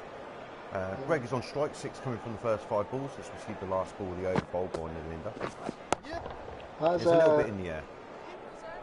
Has Greg turned round to Gareth or when coming out, obviously going, they've only got 5 overs left or 6 overs left, sort of go out and have fun and have a bit of swing and see if as many runs as we can get on the board. Pereira comes back into the attack to bowl his 6th over. You imagine he bowled the last 3 from this end. Bowled very well so far today off his 5, only going for 23 runs and taking that 1 wicket. I know we only have... oh, excellent shot there. This is going to be like a 4, surely. His foot was on the line there, surely, but they'll check with the 3rd umpire as we have got TVs in the ground. It only went for 2, says the umpires. As we've only got 5 overs, I will just be taking a short break and we'll be back with you at the end. As in the end of this innings. Okay, Ali, as you take a quick break to get your breath back. Minute. No problem. You see a single taken by Greg to the point boundary. Gareth on strike. And there's Ash. Comes into the crease. Wait, yep. Ooh, bit of hesitation between the batsmen. Didn't know what to do. Well fielded. No run.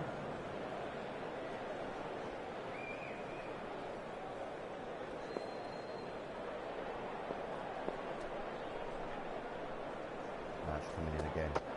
Smith on strike. It's full. And he hits the ball in the air. There's a fielder there. He's not going to get in on time on it. I think it was comfortably placed. It was a gap there.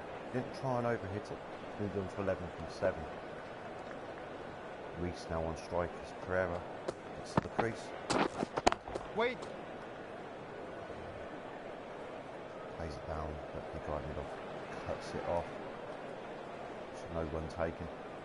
Only 4 so far from this 36th over of the game. Now the Reds would probably want more. Waiting. That's a dot ball to finish the over. 14 minutes. It's 214 from 36 overs. 4 overs played. And perhaps the Reds are thinking that they've got enough runs on the board, don't need to hit out, as Nalinda will continue from the other end. It's 7th over. And Smith on strike. And he hits out. It's a massive shot. There's a fielder there, but it goes miles over his head. All the way for 6.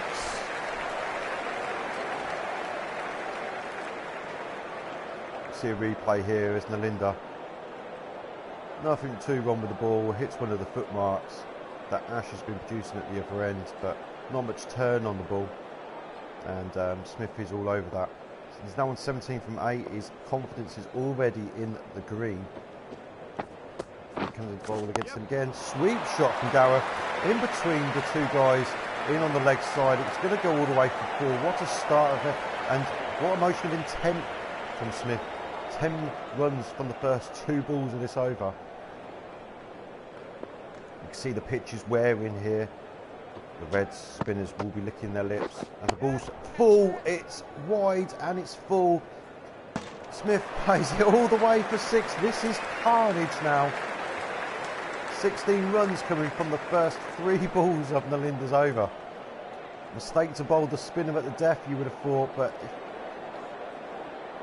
we've seen that the ball is turning. You've got to put the fielders in the right position. You've got to bowl the right balls.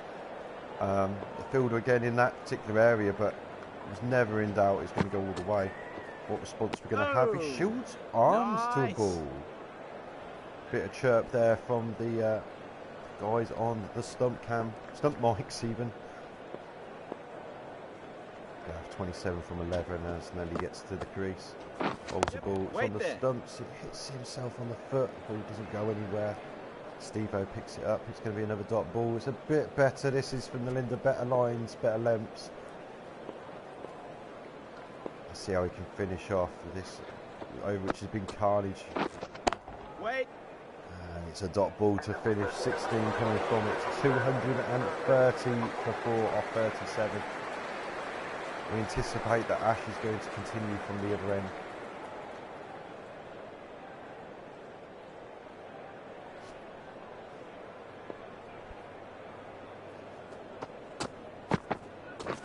Ash does indeed continue. It's short to Greg, who hits a fantastic shot on the hook. Excellent shot, doesn't try and overhit it. Almost goes for 6, must have only just bounced inside the ropes. see a replay of this ball. It's short. Greg's onto it very quickly, middles it, doesn't try to overhit it, bounces a couple of feet inside the boundary rope. Greg now 18 from 18, both confidences are up to green. This is turning into a tidy little partnership to end as he flicks one into the leg side for a single. These two are forming a nice little partnership. Their partnership is now worth 38. And only from 5 overs. Short again. Wait. Gareth prefers to just defend it. Didn't quite set himself, so just knocks it back down the ground. It's a dot ball. They have plenty of runs here. We believe their score of 230 would have been a good score on this pitch. Obviously, they're past that now. They've got to be looking at 250. As Pereira comes in again, it's short. Gareth just steps back and cuts it down to third man for 1.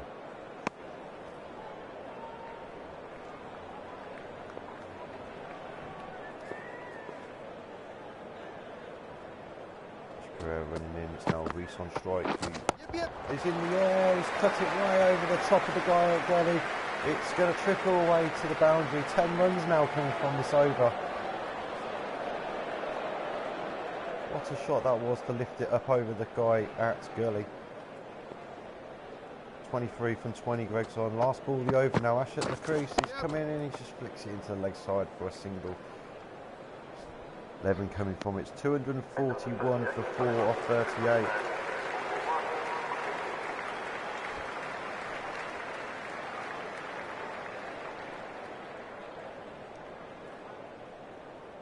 Linda going to finish off the overs at this end, and his last of the game.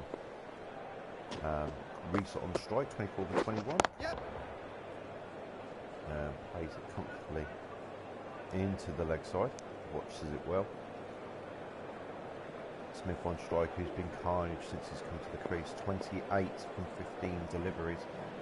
Right, open last week, and a bullish delivery. Played into the offside for a single to the boundary. I think this has been an excellent innings this by the Reds. A perfect example of how to accelerate when you need to, with Stephen and now Greg and Gareth going both above a runner ball, as we see another single to the offside boundary. Interesting field choices here with deep cover, deep extra cover, long off, pitched up, just straight to point. Unfortunately, couldn't find the gap that time, Gareth. He'd be concerned, I think, because his strike rate's come down from pretty much 200, and he's coming down to almost 180. Linda comes in, and it's on the back foot, and just takes it round the corner for 4. Just as I talk about how his strike rate's coming down, he finds the boundary. In orthodox fashion, just watches the ball very carefully if you see a replay. Nothing wrong really with the ball, probably would have hit the top of off stump. He helps around the corner to the back square leg boundary. Melinda with his last ball of the day, Gareth on 33 from 18. Drives it to the guys on the cover boundaries. There's the two guys that I was on about. For a single, 8 runs coming from it. 249 for 4 off 39. 1 over to go. We're already setting the greens 250. It'll be an interesting chase on this wearing dusty pitch. Ash Pereira is going to finish the bowling from this over. He's bowled well today. From the 7 overs, 38 for 1. We went for a couple of carnage overs from these two. As we see a bit of a hoink across the line by Gareth, takes the single down to long on.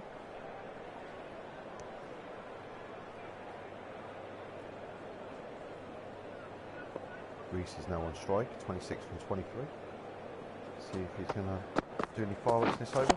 And he does, picks that up. It's a full shot on the leg stump. It goes all the way for 6.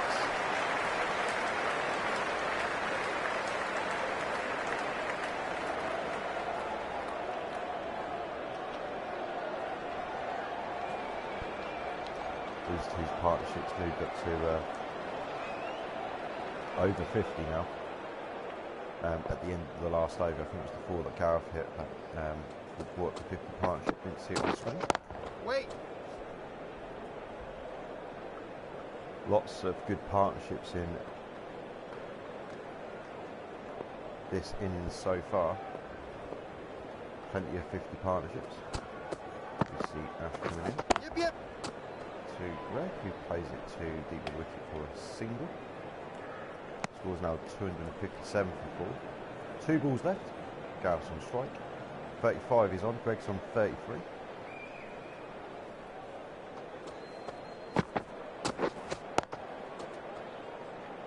Didn't quite find the gap. It was a dot ball. Last ball of the innings. Go big or go home. Ash to Gareth. Yep. Wait there. Didn't get hold of it. It's a dot ball. Should have run the last one. 257 for 4 is the total to beat. Excellent highlights there throughout the innings. Steve Thompson 71 from 51. Billy Druce is 80 from 91. Some excellent partnerships, including the 100 partnership between Billy and Stephen. They got that off 88 balls. There was a 50 partnership between Chris Beat and Billy Druce. And then there was a 50 partnership between Greg and Gareth at the end off no time at all. They joined each other in the 33rd over, and in the space of 7 overs they managed to put 60 runs on the board. So excellent partnership at the end. Still plenty of batting to come. As we move into the reply, we see Sandy, not going to try and pronounce his last name. 14 in the first game, he would have been disappointed with that. Excellent batsman with 2 left-handers. The other left-hander joining him at the crease is Paul Watt. We're going to see what the Reds are going to open with. Jack Gardner. No wickets last week. I'm sure we want to correct that. The right-arm fast bowler. And here's the start of the reply. Gardner's at the crease. Sandy on strike. Yeah. There's a bit of a shout as the edge looks. Sandy like the edge down to his pad. Huge appeal of the umpire is definitely impressive.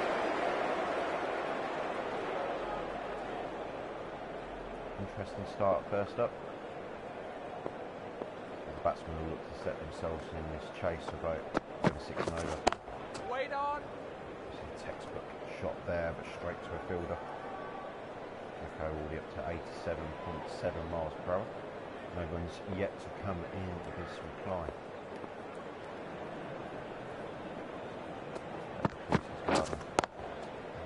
Excellent shot straight to the fielder.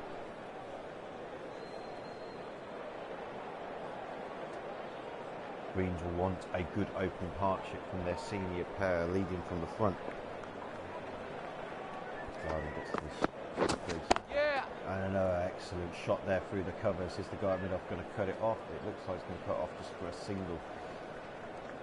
As we go back through the Greens lineup, number 3 today will be Mike Pennington. 4 is Alex Skerritt. 5 is Liam Goodall. 6 is the captain, Oliver Forskett-Brown. 7, Steve McElroy. 8, Adrian Abbott. 10, 9 Melinda. 10, Ash. As we see Paul get off the mark, first ball for a single.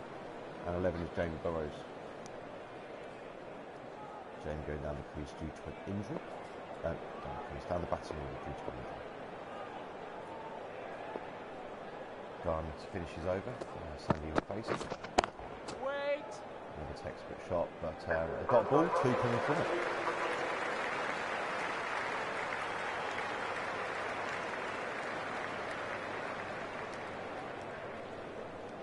But Edwards is going to join him. Last week 2 for 36 from a couple of wickets last week, a couple of early wickets if I remember rightly. Paul Watts is on strike with the pace for many times. It's a ball and he sets across and plays it into the leg side for a single. I think the keys to the Reds is going to be Jason Miller and as their number 1 spin bowler. Crease against Sandy, cuts it away, straight to the fielder for the one. This pitch is dusty, I've been told by the groundsman. Wait. During the tea break. It is dusty, it is breaking up, and it will get difficult to bat on unless you can get yourself in. So that's what the openers will be trying to do. They'll be aware of this information. Wait Sandy now only on one in his first 8 deliveries. A little bit bogged down in this 40-over game when chasing such a big score. Don't get too bogged down. Yeah. He'd be aware of this though, as he plays the next shot for a single down the ground. Paul, who's on strike now, is a little bit more attacking than Sandy. 2 from 2. Last ball of Edwards' first over. Yep. Back to where he plays it nicely through back a point for a single. 3 coming from the second over. It's 5 for none of 2.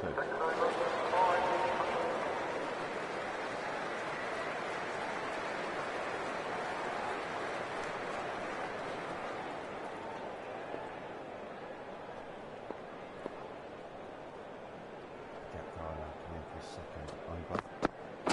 Ball on Wait. that right square leg. Jacko bowled really well. Both bowlers have bowled really well. 2 coming from Jack's first over. Gets his lines nice and tight. Comes in. Wait. He's just wide of the guy at square leg, but he gets down. Cuts it off nicely. Speeds up to 91.1. Takes some bowling at 253 from 226. Get bogged down for too long and let that required run rate get too high where you start playing match shots. It's short, into the pitch, right straight onto it early, he's very strong off the back foot and hooks it round the corner down to the third, final boundary for 4. Excellent shots, we see the replay. Textbook into the space there. There's a guy at the deep square leg boundary but played it fine enough for it to go all the way for 4. He's now against 7 from 6. First boundary of the Greens innings. Okay, how's he going to respond? Yep. Drives through back towards a deep extra cover boundary for a single. As we saw in the Reds innings though, they went along at 4 or 5 over for most of it. It's just those probably about 5 or 6 overs throughout the whole innings Yep. where there was a couple of big shots played and the score easily moves along. And Sandy gets a single to keep the strike rotated. His confidence bar is still in the red. What is moved to orange now, as he's now on strike. Yep. On the leg side, he reached way across for a ball which probably would have been wide. 2 fielders argue over who's going to throw the ball back in. 7 runs coming from it. And it's 12 for none after 3.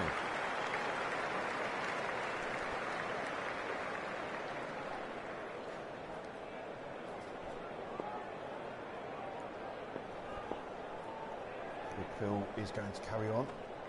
Holding Watts. Yep. Plays it into this space towards extra cover for a single.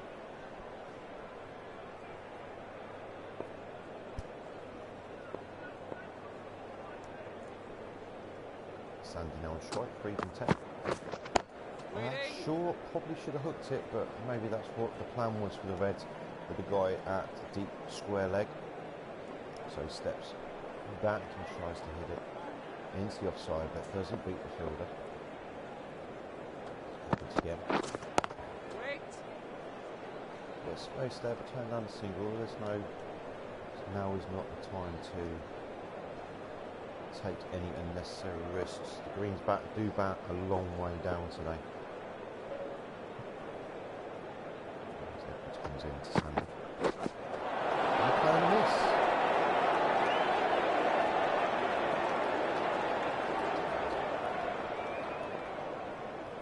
Excellent over so far from Edwards.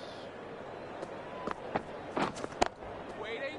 Replay straight against the right square leg. It's excellent fielding decisions here from the Reds. They must have saved themselves probably about 6 or 7 singles already in this innings. As Edwards comes in to finish his over against Sandy. It's in the... Wait.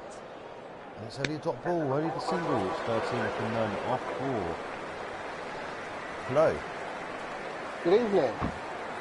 Just obviously catching up with what happened at the end of the game. Quite exciting at one point. Yeah, it's been 57 for 4 the Reds ended up getting to, as Jackie continued into his third over. Yeah, And there's a hook shot from Watto. It looks like it's going to go all the way. good I get 92, 45 miles per hour to see the ball that early and to guide it into the space. There's a guy at deep square leg, but to make sure it stays fine enough, plays it extremely well.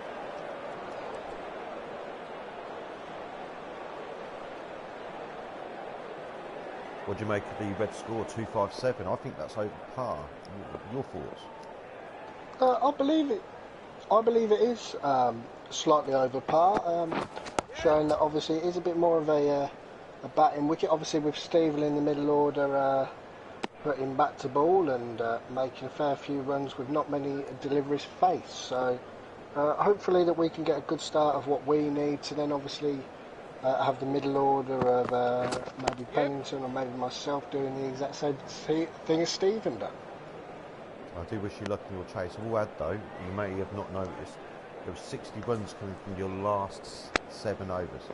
So the Reds went for 197 for 4 off 33 and got it to 257 for 5. Sorry, for 4. To score so quickly in the back end of the innings, it was very impressive to watch because 198 is 6 and over, and they accelerated nicely. Like I said, in all these games that we've watched on the virtual cricket, obviously everything has come from the bottom end of the innings.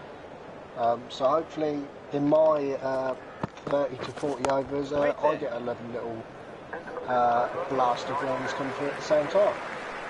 6 coming from Jack Jacko over, but he's now 19 coming off 5. And Calvin has responded to his team that he would pick. What are your thoughts on the team, BV? I've not quite seen that. Is this on the Yoohoo chat? Yoohoo chat? He's on the Yoohoo chat. Yoohoo chat. Oliver, to answer your question, my team would be JB, Paul Watts, OFB, Mike Pennington, Dan Smith, Calvin, Jacko, Stephen, Chris Beaton, Billy Beefy. Well, as I'm number 11 in his team, I don't think I'm going to answer. I'll let you do it, Oliver. Yeah.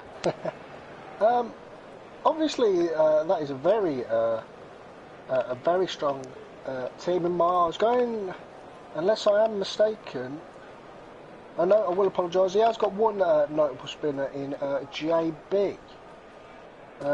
Obviously, with the one spinner and obviously having quite a few seam bowlers. Yeah, it's interesting choice. What's everyone else's suggestion on what team they would pick? As Edwards comes into bowl at Paul Watts, and he flicks it off his pads. This could be the first 6 of the innings. It's gone miles.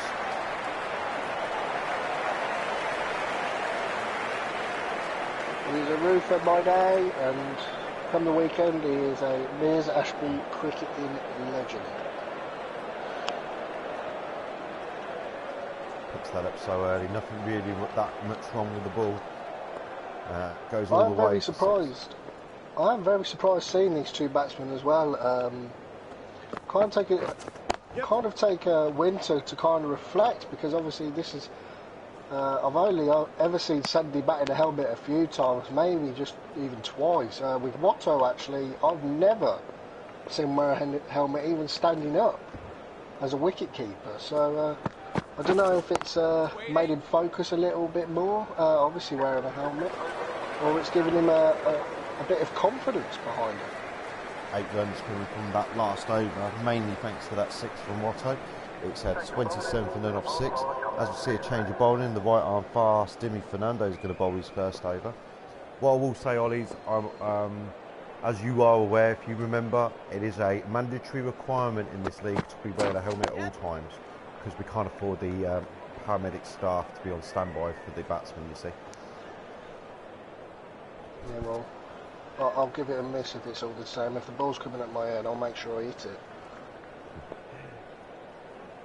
As Dimi comes in, as Sandy's face. Oh, bit of swing there. It's gone through the gate, but it's just that swung that little bit too much.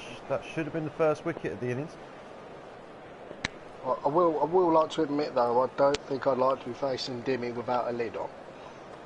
Dimi really up in his pace here, as Sandy is a little bit more watchful of the next ball. It's his first time facing him to that full and straight one that just swung that little bit and missed the leg stump a couple of balls ago. Makes things interesting. It'll be interesting to see what pace Dimmy's now getting up to. He's still bowling at Sandy. It's a lovely shot straight to the fielder. 87.2 miles per hour. He's just up in his pace a little bit by a little bit. Sandy's only on 5 from his 22 balls, but while Watto's doing from fireworks at the other end, he's on 23 from 18. Doesn't need to do anything more. See this ball, he cuts it for no runs. As the guy at Gully, he's going to cut that off comfortably. No risks being taken here by the green openers. I think, like I said from the first game, obviously these two are very good at starting in innings, but the one thing I do like about these is both of them, yes, they are left-handers, but they are both have a different style of playing. Watto is your more aggressive player, with obviously having Sandy more guiding it into gaps. Obviously being a bit older than Watto, obviously trying to use the pace of the ball a little bit more to find the gaps. Exactly like that last shot, as he guides it through, back a point for 2. Probably could have got 3, but no, taking no risk. As we have a change of bowling, Phil Edwards, after being expensive last time, comes off. Calvin's in. First ball onto the hips of Watto, who can only find the guy at square leg. These 4 seamers, they're 4 of the best seamers in the competition. Calvin comes in again. Lots of wickets between them in their careers. A little bit of versatility as well, with Dimmy and Jacko being the express bowlers, and Phil and Calvin being the fast mediums. You see a player in the miss through the gate. Green bowling at Watts there. So we know the Greens have got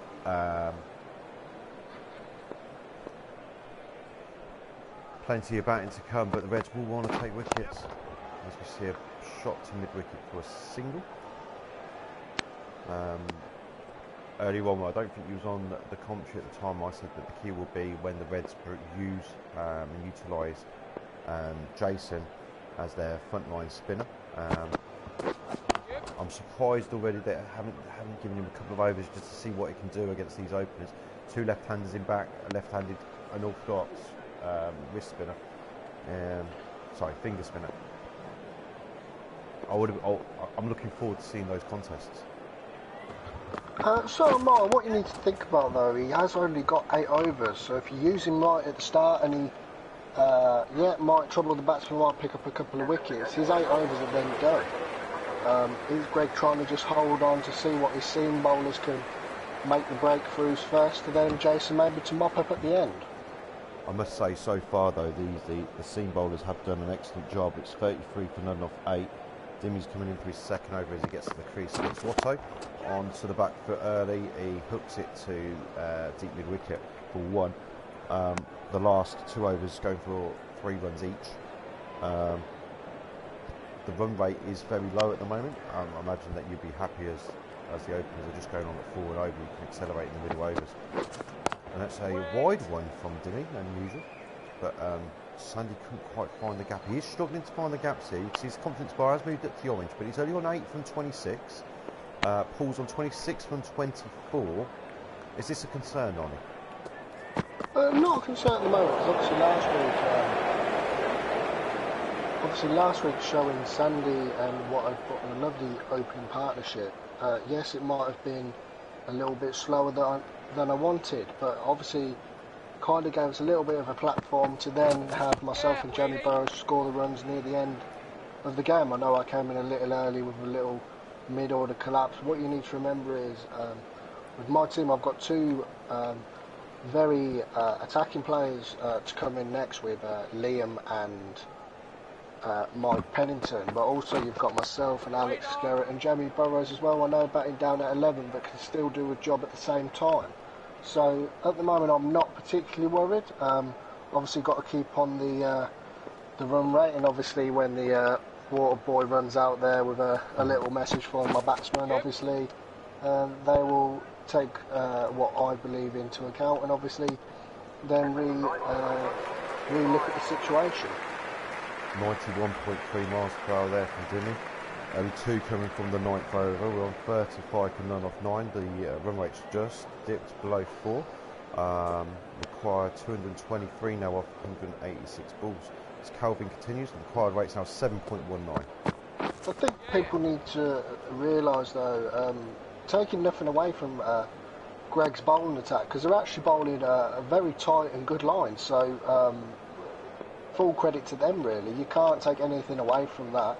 If the bowler's bowling well, you have to try and find a way of obviously trying to put him off and obviously turning the game back to your side, but at the moment he's got 4 bowlers that are bowling very well for him.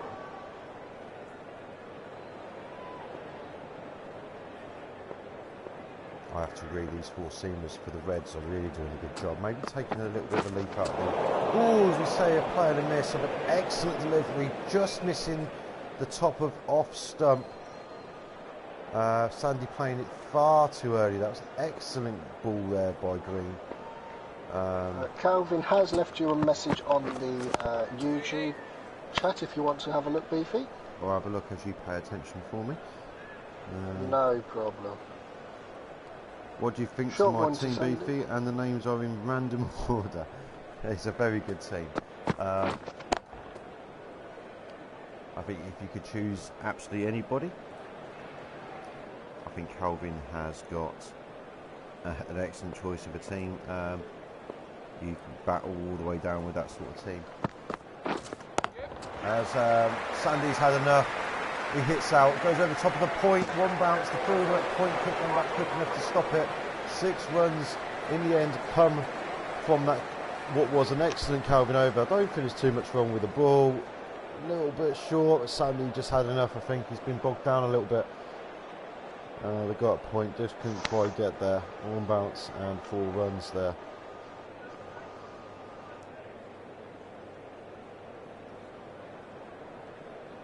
And it's 41 for none off 10. As we have change of bowling, we now get to see what the spin is going to be like for the Reds. Jason Millard into the attack. Required run rate now at 7.23. Using those foot marks, turns it in nicely, but finds the gap first up. Watto is hit it all the way for 4. Takes the score to 31, team score to 45. What a shot that was. Yes, an absolute brilliant shot from Watto, using the full face of the blade to try and maybe ruffle up Jason. Obviously Jason is a very good spin bowler, so obviously just try to put him off to try and make it a little bit uneasy for him. It's turning into an excellent partnership this for the Greens, especially if they can kick on. As Cousins bowled to Sandy for his first ball, he's going to face the spinner. That's it. Into the leg side for a comfortable one. A message from Calvin. With the pitch breaking up, Oliver, do you think that spin is the key right now? Spin, I believe, will play. What a shot. Sorry, Ollie. What a shot. Again, Watto, one slightly over pitched, outside off slump. He leans on the bat and pushes it all the way for 4. And it's a 51 run partnership from 64 balls. Can't put it better myself. Watto, an absolute, just a lean on the bat. No kitchen sink at it or anything. Just let the bat do the work.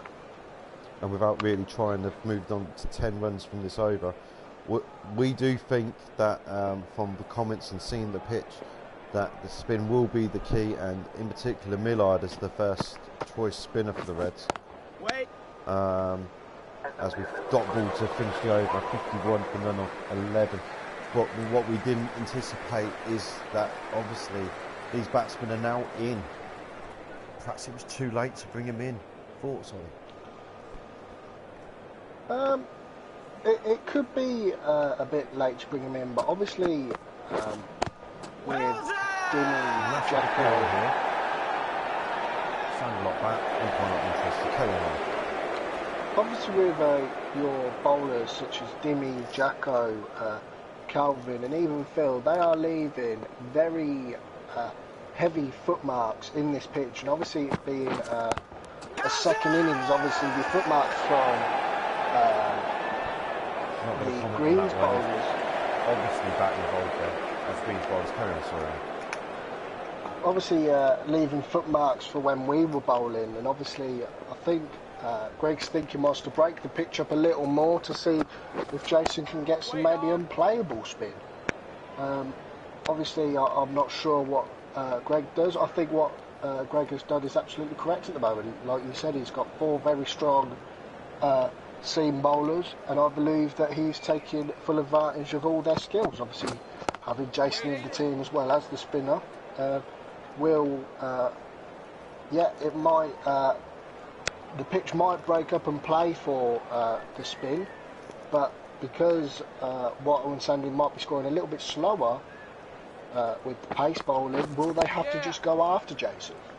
And what an excellent shot that was from Sandy into the leg side, I may add. But what a great over so far by Green. First 2 being a bit edgy onto the pads. Some excessive appealing going on by the Reds here, but both times you can clearly hear back involved. There's a hook down to the fine leg boundary. Are they going to run back for 2? It looks like it's just going to be the 1. But an excellent over there by Green, 53 for them off 12.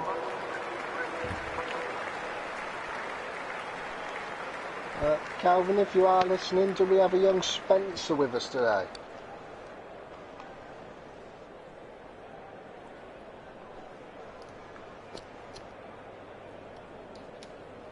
Millard's going to continue into his second over. And he picks that up so quickly. Paul's loving the spin at the moment. A set batsman. 41 from 32, as we're going to see a replay of this. An absolute classical shot from Watto, just leaning back and just coming straight across it. Absolute brilliant shot. Both batsmen have got Green confidence now. Sandy's the one on 16 from 41. Watto could have put that wherever he wanted to, but happy to take the single down the ground. I think as a partnership they've done excellent, and you would expect that if Watto does get out here, Sandy is the one who can glue the innings together and let other people bat around him. Now he's in and scoring a little bit more freely as Millard comes in. Sandy's on strike. It's straight back at the bowler.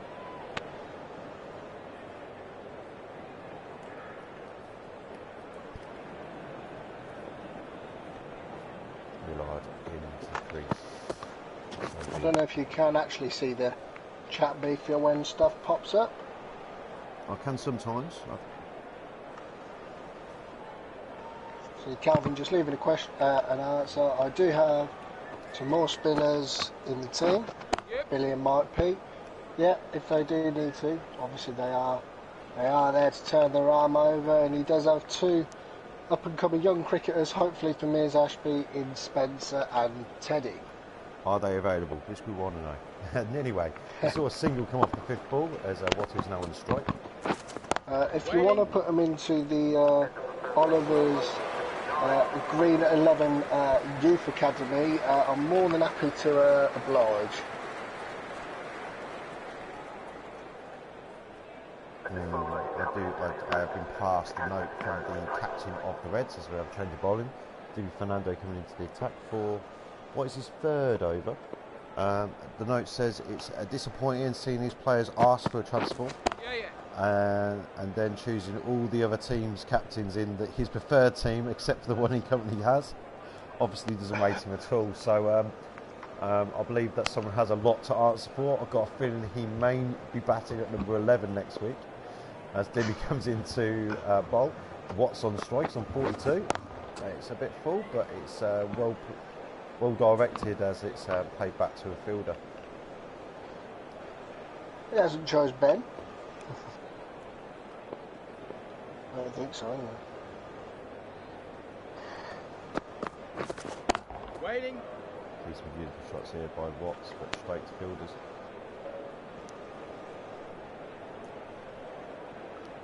Greg, I think you're a cracking bloke, so I'll transfer for you if you like.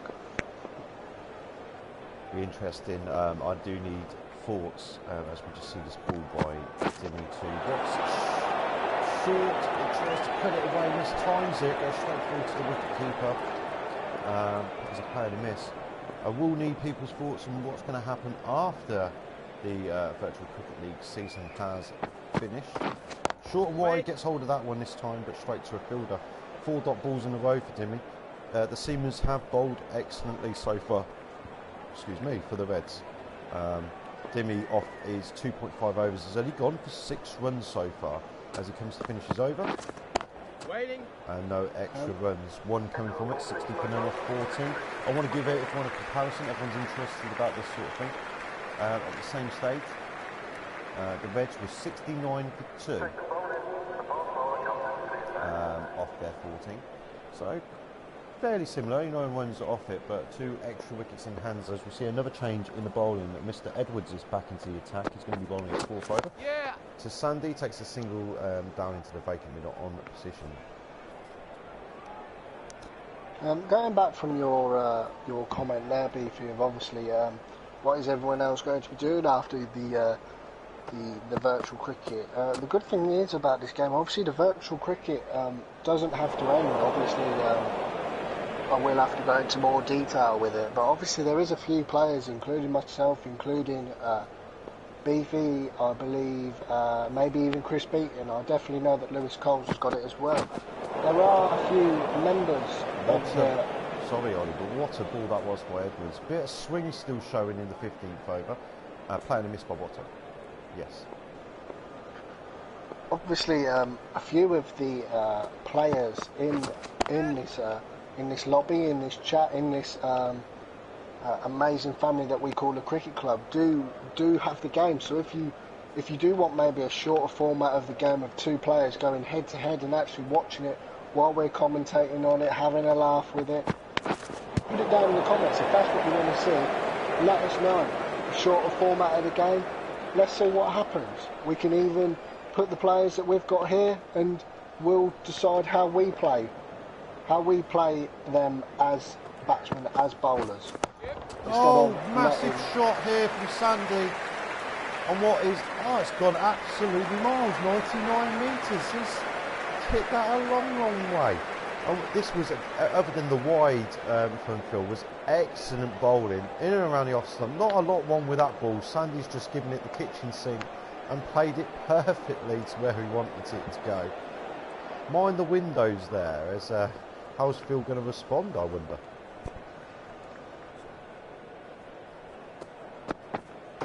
Yeah. 70 for none of 15-10 coming from that over. Like I was going from it, obviously, me and Beefy have had a few games on here, and if Beefy is with me, we had a lot of fun with it. It was a very good laugh, and the good thing is about this game, the sky is the limit. We can have literally whoever we want playing. If you want to turn around and say we want a classic game of recreating the 2005 Ashes game, but in a very obviously shorter format with them players themselves. So your Brett Lee, your Glenn McGrath, your Ricky Ponting, your Katic, your Langer, and obviously going to England, Hogarth, Harms, Steve Jones. Big shot if you want for, sorry Ollie, Sandy then leans back and cuts. Dimmy's only gone for 6 runs from his first 3 overs, but this is how you play a back foot cut for 4. What a shot. Obviously carrying on, if you think that's a good idea, you want to recreate the 2005 with all them legend players, let us know. If you want to go even further back than that, we can make it happen. Plays it in the air into the vacant leg side field. The guy on the boundary comes in to field it for 1. Watto back on strike. He's on 43 from 41 deliveries. Sandy's now moved through the gears. He's now on 31 from 52. It's turning into a good knock from these two. Doing everything they need to do. An excellent curve drive from Watto for 1 into the extra cover boundary.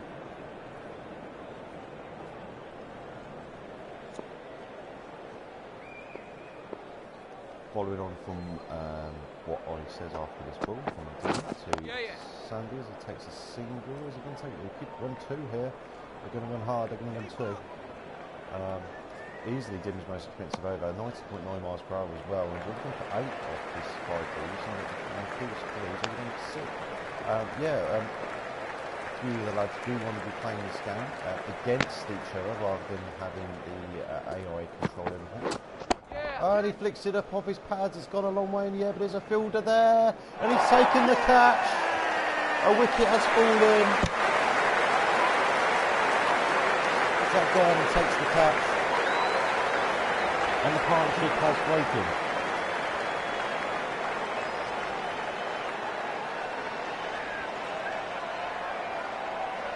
Jimmy gets the wicket he probably deserves. An excellent partnership between these two. Sandy doing his job nicely in the end, just tried to accelerate and found the man on the deep square leg field boundary. Looked like he got enough of it when he first hit the ball, but it went more early. Mike Pennington's in at number 3. Only 4 in his first knock. 78 for 1. Off 16. Phil comes in to continue. Mike's first ball is a dot.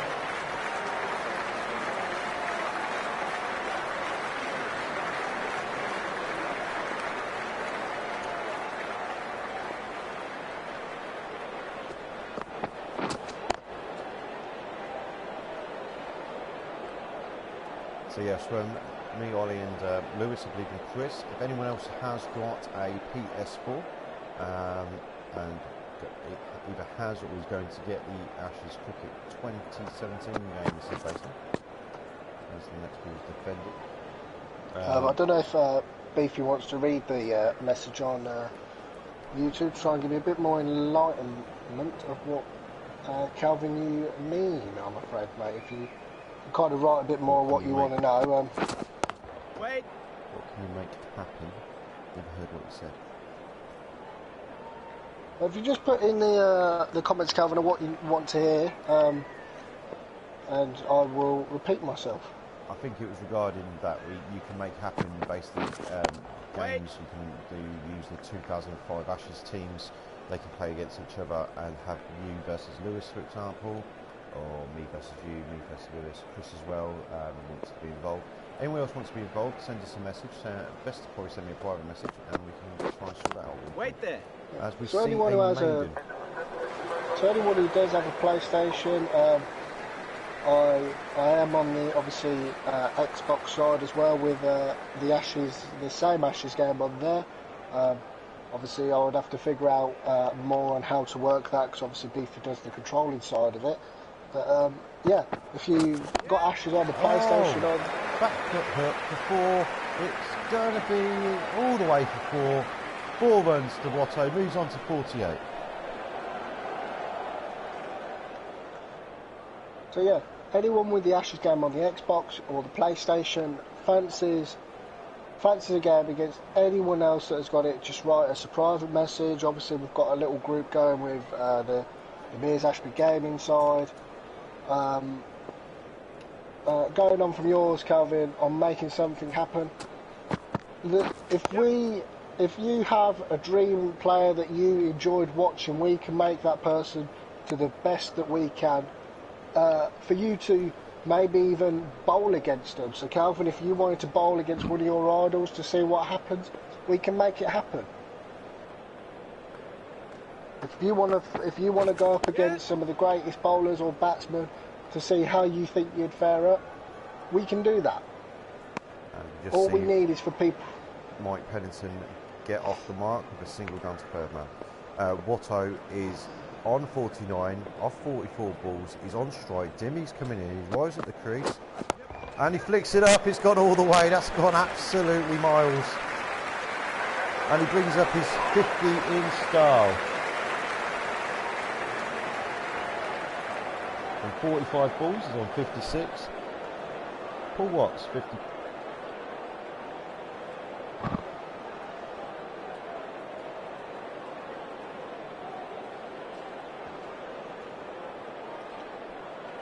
Replay that disappears into the trees.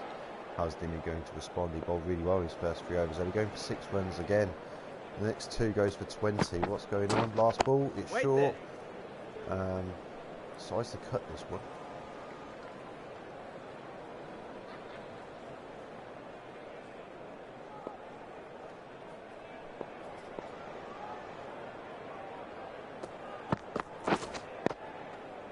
Last ball's defended, 12 coming from it. I believe it's 90 for 1 after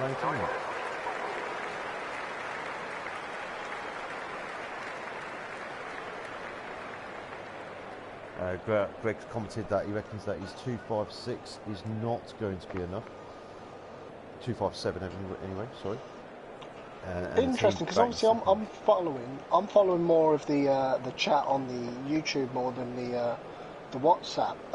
I think actually this could be a close game. I think the score that Greg has got is actually quite a competitive score. I don't think it's going to be a walkover. I think that the Greens will have to dig down and actually maybe even try and find another gear. Before the innings over, the required run rate is 7.6. It's not going to be easy to do for any side, as we see a push into the offside boundary for 1. 257 I think is a very good score. Anything above 240 is going to be difficult to chase, because you've still got to go along at a decent pace here, Ollie. I still think the Reds are massive favourites, I'm sorry to say. Waiting.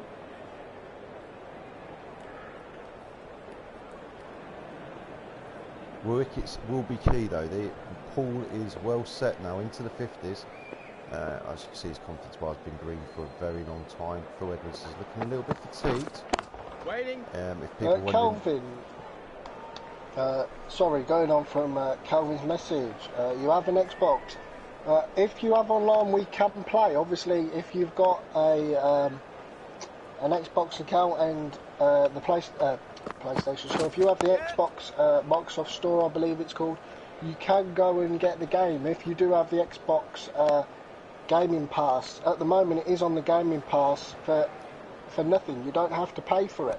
So as soon as you can get that installed, by all means, happy to play a game or two, Waiting. have a chat, and even get it up and running. 94 for 1 off 19 as the end of the 19th programme.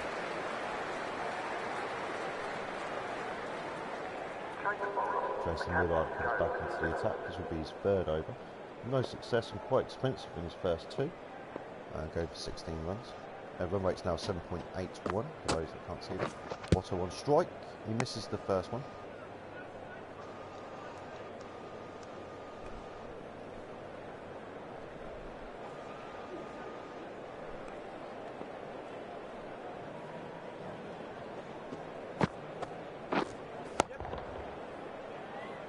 Keeper.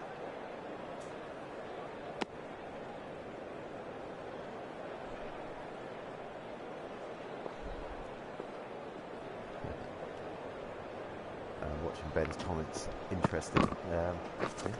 Making himself a fortune out of this, as we see another single into the leg side.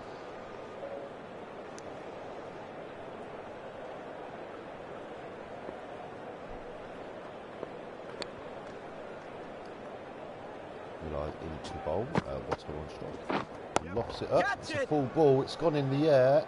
Hasn't got enough air to get to the fielder. Might have been worried for a moment as he hit the ball. It looked like it looped up off the bat. They managed to run through for a single. Penton now on strike to Millard. Calvin, if you have found it and you are starting to install it, please tell me if you are. It looks like a single was taken down to the corner boundary there. See what Millard versus Watto brings us. The last ball of the 20th over. Waiting. They turn down a single into the extra cover boundary. 4 coming from it, 98 for 1 off 20. To give a comparison quickly, the Reds were 104 for 2 off 20, so only 6 runs down on the Reds score, Ollie, with 1 extra wicket in hand as Calvin comes back for his 4th over. Yeah, quite interesting, this game. That looked plumb to me. I appealed before the fielders.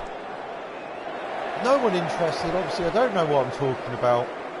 Umpire misses it. The run rate has gone up to 8 and over. The Greens will know that the Reds did accelerate quite nicely as the innings went on, but are they going to be able to capture that without losing wickets? Wickets in the hand is the key. You can't get too far behind. The Reds bowling really well at the moment, keeping them down. That first ball, the over though, that did look close, Ollie. It did look very close. Yep. To me, obviously, I'm glad for it to not be out. Obviously, it'll be nice to get Mike Pennington the way he does play with some great fielding there. It'll be great to see Mike Pennington put some back over the bowler's head and in the field as he's done so well at Mears Ashby. I do expect to see fireworks at one point in this innings from somebody.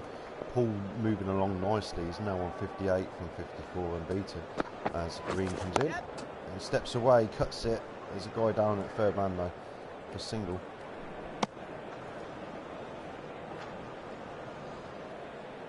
Mike warming up as the company on 7 from 16.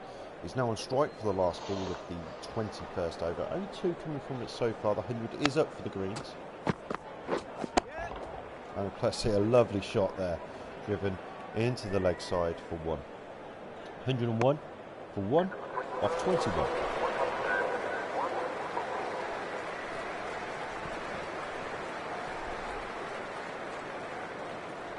Calvin reckons that ball, that the first ball was last over, was going down the leg side. It was a bit of a hard height uphill.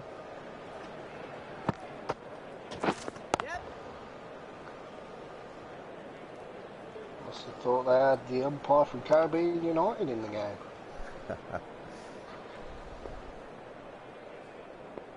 Worth an appeal, I thought early on. It looked, maybe it was a little bit high, maybe going down the leg side as Millard continues.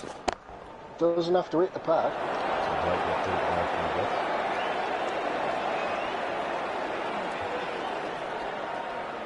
I think Watto going on to score a big score here would be the key. And he's not looked that great against Jason Millard so far in his second spell. Just plays it into the leg side for another single.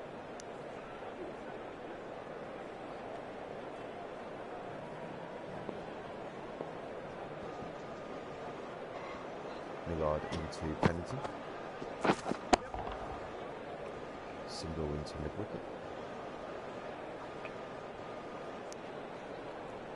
Plenty of people out the boundaries as you would expect with the run rate at 8 and over now. Watto on strike.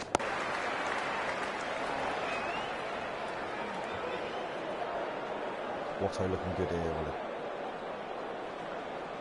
Yes, Watto was a little bit disappointed of last week among pretty much all the players on how the game went. So Watto has knuckled down during the week, put in the practice and put in a bit of strength training as well in the, well, I want to say the gym, but the pub. Obviously, even with the pubs are shut, but I'm sure he's found one that's open. 9 for 1 off 22.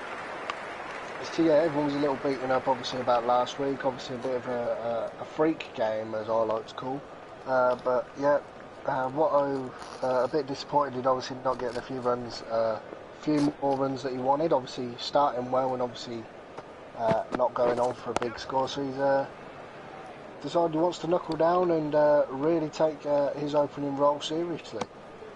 And as you can see today, he's really going well. So I have to agree. 66 from 60 balls so far from Paul Watts as Calvin's coming into his fifth Wait over. there. And it's been some excellent fielding for the Reds. They must have stopped. Definitely early on, they stopped 6 or 7 runs in the first 4 or 5 overs. But overall, I reckon they might have stopped as many as 10, maybe 15 runs. Yep.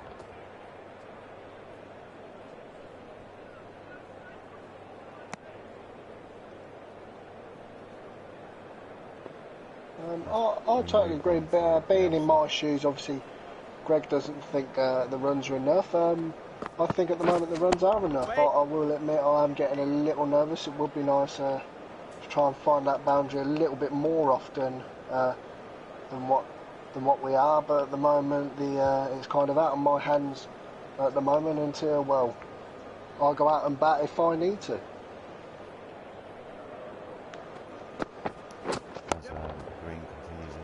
Managed to get single to the mid-wicket boundary. 3 so far coming from 5 balls.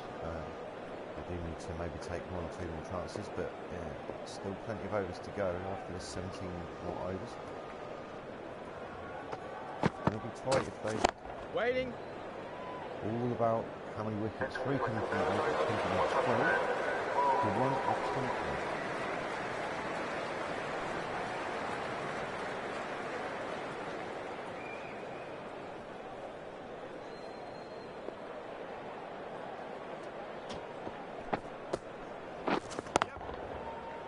Jason Millard continues into his 5th over now. Jason will be the most important bowler of the Reds team. He hasn't yet to take a wicket. Been a little one that's short. It's in the air for a very long time. Pulled around, but it's got the legs all the way for 6.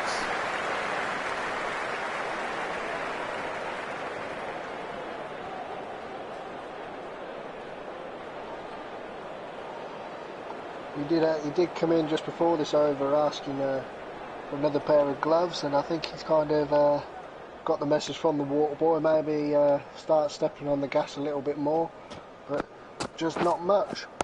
As we see a sweep shot next up, straight through mid-wicket, on the floor the whole way, it's got the legs, it's at 6 followed by 4.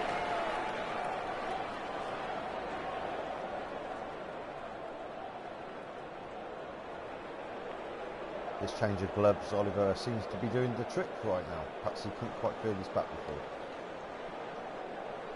before. You just need to change of gloves, a quick drink, but obviously giving notes from the coaching staff back here, and obviously myself. So obviously the water boy has given the messages from the coaching staff and myself, and obviously he's kindly obliging. It's amazing how one big over could easily change the game. 13 runs so far coming off this 24th over of the game. Mike Pennington now on strike. Can Jason reply? Can Mike carry on topping at the runs? Yep. Plays the ball behind point.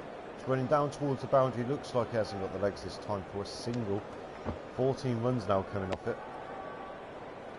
Millard will need to produce something here to help keep the Reds being tight. At the moment it's been used quite sparingly. You can see why. This is his 3rd over of his 2nd spell. Bowls it in. Wait. And it's a dot ball to finish. But still the damage has been done. 14 runs came from it. 126 for 1 off 24. The green's going on nicely.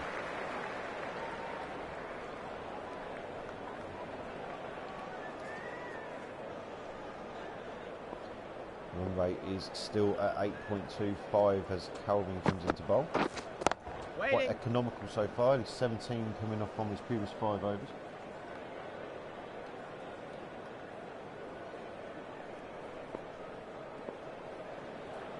Dot ball to start with to Mike. How's he going to fly it up? This comes to the crease, so earned on the leg side a little bit. That's another dot ball though, as it's hit straight at the fielder. Some really good fielding being shown in this innings by the Reds. The Reds have really kept with the greens other than a few overs here and there. They've maybe pushed the run rate above 8. Still think the Reds are favourites here, but only just. It's probably 55-45 as we see a quick 2 between Mike and Watto. I think there was a 2. And that's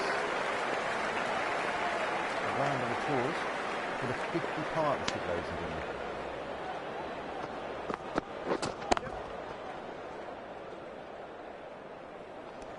Not sure how many balls that was on, but they've got the 50 partnership in 9 overs. Oh, a no ball and a free hit. Sorry, 8.3 overs.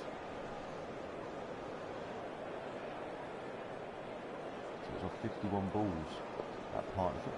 A no ball there from Calvin, first one off the game, I think, and it leads to a free hit. What's Paul going to do? Currently on 80, short, and he doesn't get it off the square. No, he played it a little bit too late. Paul now on 80 from 68 runs. He's batted brilliantly so far. Wait there. Showing his class. Can he get over, take the greens over the line? A lot of weight will be on his shoulders now because any new batsman coming to the crease. Ollie, let me know what Alex and Liam, your next 2 batsmen, are thinking. Are going to have to take some time to get their eye in. As we see a big shot from Paul, It's over the cover boundary. It's missed the fielder. It's just gone over the fence for 6. If I knew, and hopefully Liam is still watching, obviously Alex is kindly meditating in the changing rooms while just watching the game at the same time. Liam is outside, I believe, having a quick fag and a pint. Quick fag and a pint. It's 136 for 1 off 25. As Jason Miller continues into his 6th over now. If you are still watching, Liam, and I am wrong, please tell me. Nobody pushed down the ground. It's going to get him 2 runs.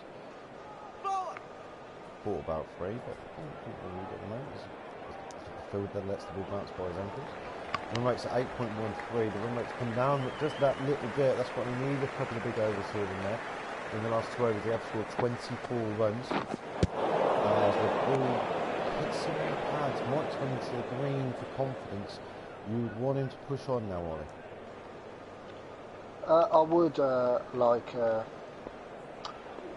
Mike to push on. Obviously, we know Mike quite a fidgety batsman, but as soon as he gets his confidence, as soon as he gets that confidence, it takes over for him because he just becomes one hell of a player to watch.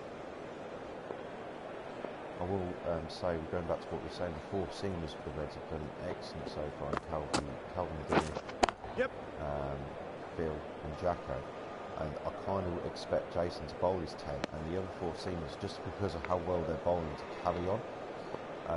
So the Reds won't be leaning on their 6th and 7th bowler, Stephen Greg, today. I don't believe that will happen.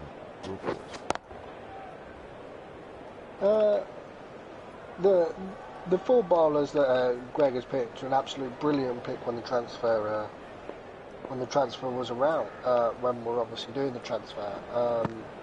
Calvin being a bit more economical, so obviously going for less runs, but then obviously having Jacko and Dinny in the team, 2 very good experienced players with just absolute brute pace behind the way they bowl the ball, with obviously Calvin and Phil maybe having, in my opinion, just a little bit more control over bowling the ball. Yes, they might be a little bit slower, but I think they do move the ball a little bit more. Jacko coming in for his 4th over. Big shot at first. It's only his 2nd spell of the game, but the first ball was hit for 4 by Mike. Don't think it's quite where he wanted to, but got enough bat on it to ensure it travels all the way to the boundary. Jacko in his first 3 overs bowled extremely well.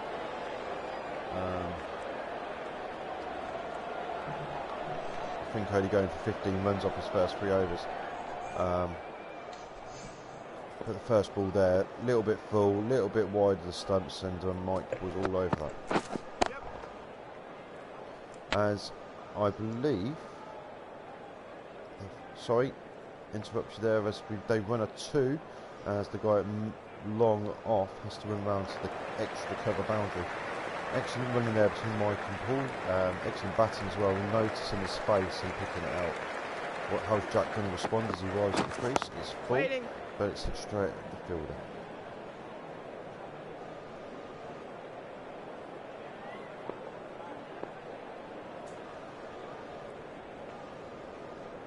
Obviously, we know Jack obviously in real life. And, the ball big shot.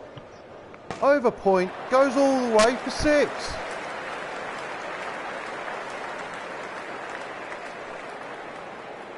That must settle your nerves, Ollie.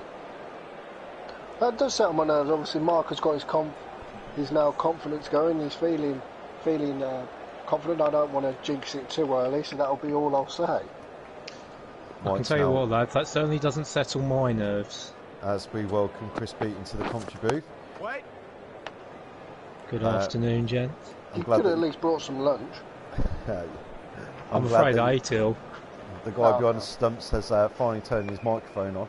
I believe while you're doing that, you're also doing an exam. You're very much multitasking today. I know, I've got the exam book just in front of the stumps, so between deliveries I'm just having a little bit of a read there. Yeah, doing a little bit of wicket keeping at the same time. Yeah, just all over it. Modern multitasking man right here. 13 given from that Jacko over. It's 152 for 1 off 27. As Greg introduced Stephen Thompson for the first time. I was just talking about not maybe using a sixth bowler, but he's going for the right arm fast. Bit of extra pace here. Round the wicket to Mike Pennington.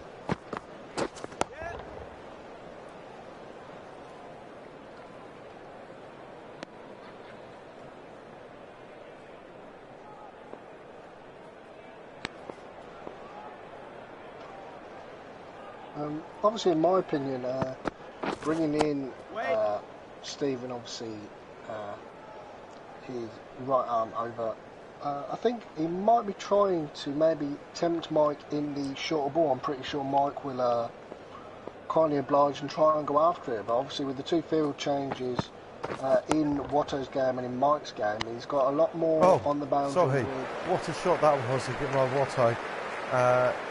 Not too much wrong with the ball. As Stephen bowls it outside the off stump, bowling over the wicket to the left-hander. Bit short, and he cuts it telescopically. One bounce 4.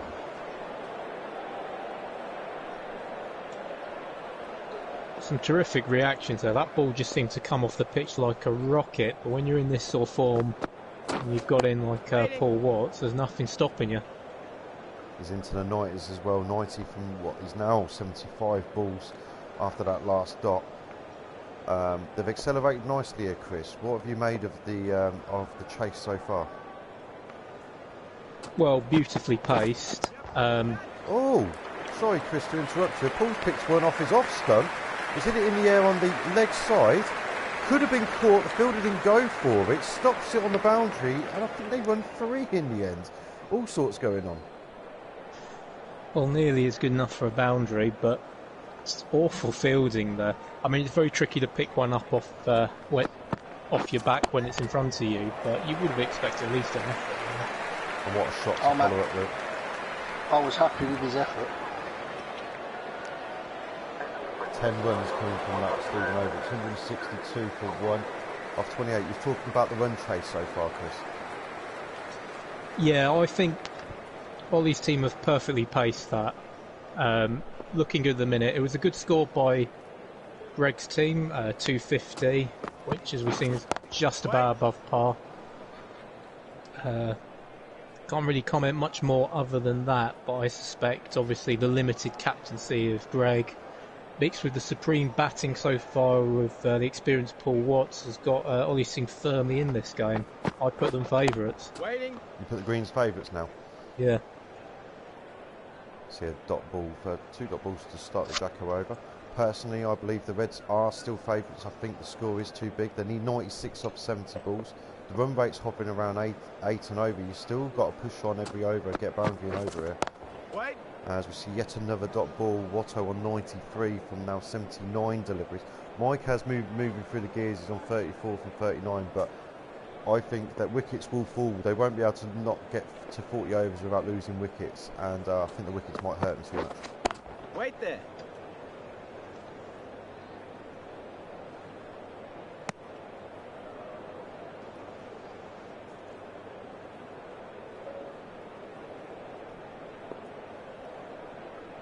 Nicely placed drive there from Paul Watts. You would wonder whether he'd get a little bit nervous for his maiden century in the virtual cricket league, but seems to be timing nicely at the minute.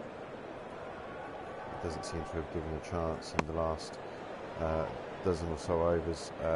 Even the shots in the air seem to be clearing fielders. Mike's played a couple near fielders, but he gets a single there. Mike's now on strike. And it's a dot ball to finish an excellent Jack Gardner over. 163 for 1, only one coming from it. Ollie, your thoughts, please? I would like to put myself favourites, but I have to agree with Beefy at the moment. Greg's team are, I don't want to say comfortable. I will say the door is slightly open for my team to take it, and they've got all the talent to do so. I think obviously with Jack at the bottom, that last over bowling very well. I just hope that these two can really kick on. What a shot, Ollie, to interrupt you. Shaw into the body, Watto, as he's done all game, onto the back foot like a flash, sees it early, steers it between the guy on the 45 and square leg for 4. That is pure unbridled talent, and that is all you can say. We've seen some star performances today.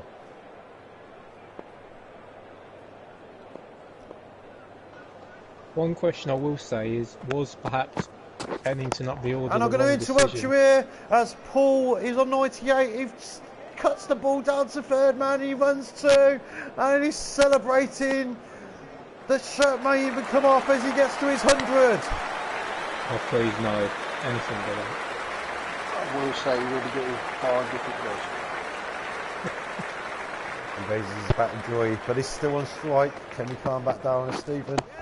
An excellent shot to finish, follow that up, but fortunately finds the fielder on the boundary for 1.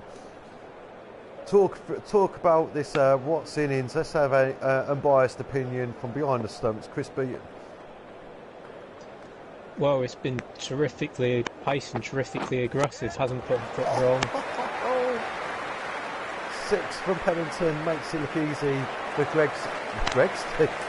the Greens are kicking on. Carry on, Chris.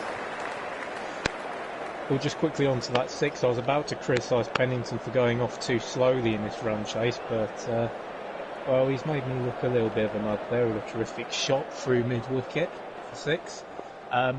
But yeah, going off Paul's innings, hasn't really put a foot wrong. Gave a tricky chance over the shoulder of the fielder at extra cover, but apart from that, nothing wrong at all. Picture perfect innings of the season. 176 for 1 off 30, and I'll have to agree with what you're saying so far, Chris. Best century so far? Almost definitely. You know me, and obviously I'm more of a fan of the sort of the Jamie Chamberlain-like innings, just placing through the gaps. But in terms of impact for the team and just pure excitement, I think the majority will go with this. It just as we've spoken too soon. Paul Watts makes his first mistake, trying to guide it off the bat. You've just taken a great catch there while talking to me. Well, no words needed for myself, just that's what happens when you have a world-class wicket-keeper behind the stumps. He makes the impacts required at the right times, and that was certainly the right time. What do you mean world-class wicket-keeper? My wicket-keeper sat inside watching. He just tried to glance the ball down to the third man boundary there, but it's straight into the gloves. Alex Skerritt's coming out at number 4. He played that shot a couple of times, and I saw it and just reacted accordingly. Took a few notes off Tim Shea yesterday. Alex gets off the mark straight away with his first ball. We'll just talk about that partnership. That partnership was 14 overs long, and it was worth 98 runs. It was an excellent partnership between the two. Mike's now on strike. He's on 40 from 42. Wait there. Indeed, but I think that wicket could be the death blow now. I think it'd be important that Alex will continue on from where Watto left off. They have got Liam in next, who's known as an aggressive batsman. These two are known as being medium aggression. There's a big shot played over the infield by Mike Pennington. Is he going to be the one to take up the chalice? He's gone all the way for 4. Well, it's almost as if Skerritt is telepathic. I was about to question Ollie on whether he should have brought in Liam further up the order, considering the required run rate. But another terrific shot there from Alex Skerritt, just over the top of the infield. I have to wonder whether Greg would be wise to bring some of the field back at extra cover. A lot of shots to go over the top there recently. Waiting.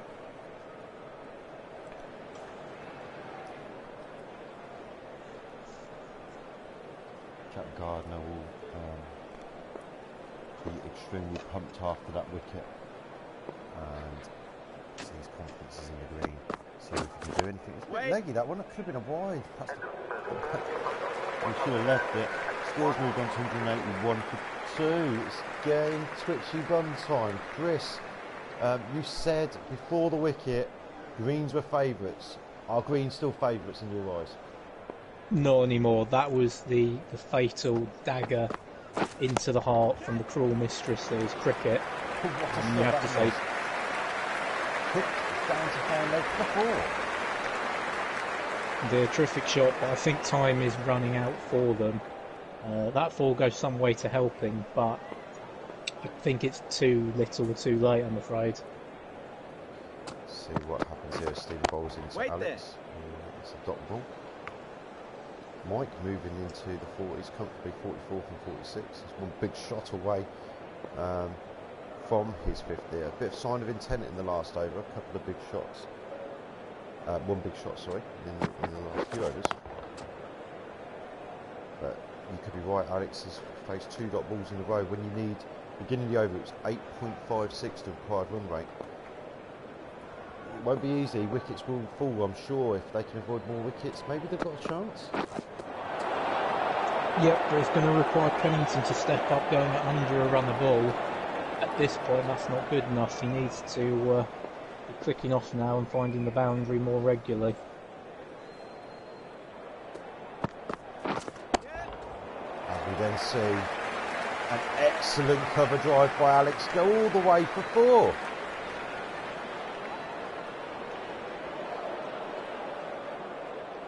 A superb bisection of the fielders there through cover. Terrific timing. Superb shot. Wait. 8 runs come from that Stephen Thompson over. It's 189 for 2 off 32. This is going to be a close run chase. One tight over from the Reds, a couple of quick wickets, or one big over from the Greens. It could change. It's going to change over by over. At the moment, my favourites is still Reds. It's always been Reds for me. As Jack Gardner continues into his 7th over. Ollie, are you still there? I am still here. So, Just sticking my kit on. sticking your kit off, you're getting all padded up ready. Liam's obviously next into bat as we see Jack bowl to Mike Pennington. He ducks underneath it. You've lost the big wicket of Watto, who just made his century and gets himself out. He got 101. What did he have to say for himself in the changing rooms? There's a lovely, well, the door is now no longer attached to its hinges.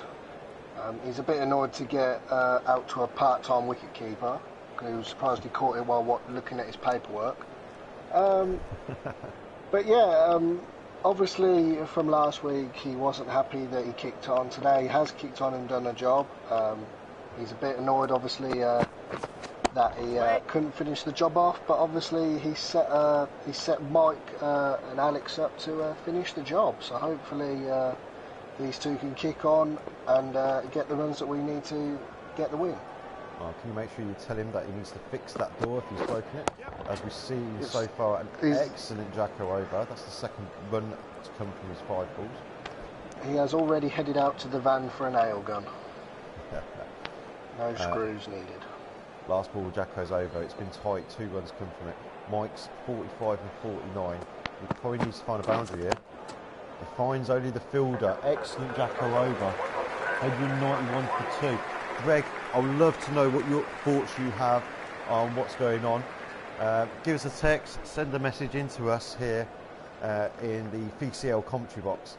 As this is going to be close. So at this point you need to see all these teams, see some of the qualities that he has, see some of the perfect mix of Prince Charming, shining knight, and also that of a warrior. And hopefully he's instilled qualities he has into them. And yes, a friend did make me say that. A massive shot here played by Mike. It hasn't gone all the way. 1 bounce and 4. What a shot. Takes him on to 49.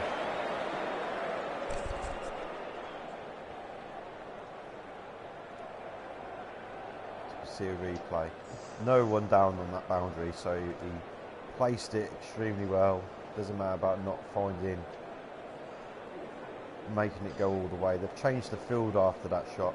He's on 49 from 51. Is this the ball where he's going to make his half century? Yep. And it is.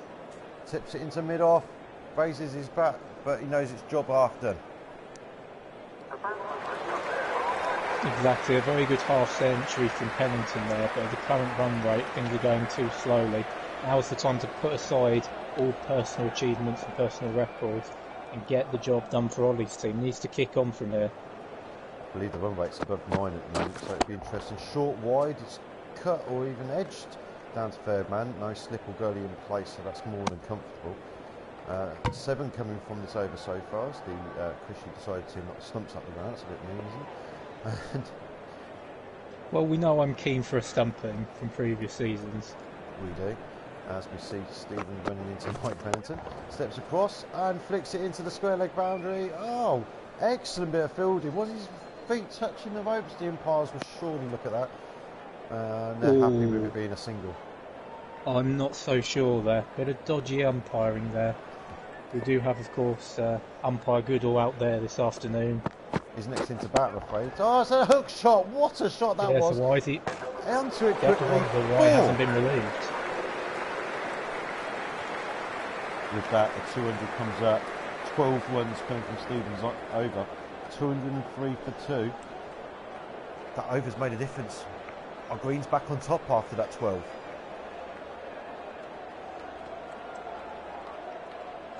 It will go some way to relieving the pressure, but they need a few more overs like that at the minute. Again, run rate just too inconsistent, and balanced out is relatively average.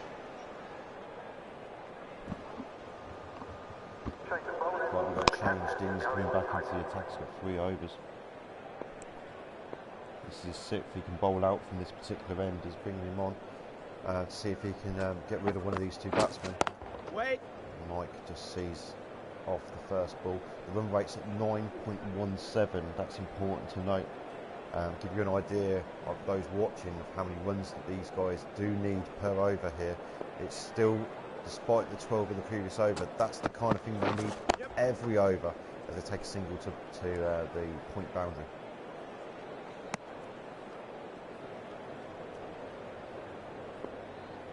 Who do you think is going to be bowling from the other end, Chris?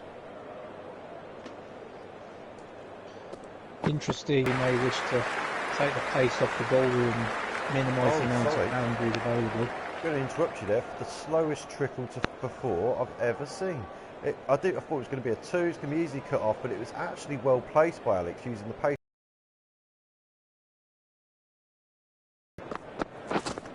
Waiting. I feel that was an avoidable boundary. Reds, who have fielded most of the innings extremely well. Alex has moved the score to 20 from 14. His confidence bar is now green. Dimmy coming in from around the wicket. Interesting throw. Short back in the air over the fielder for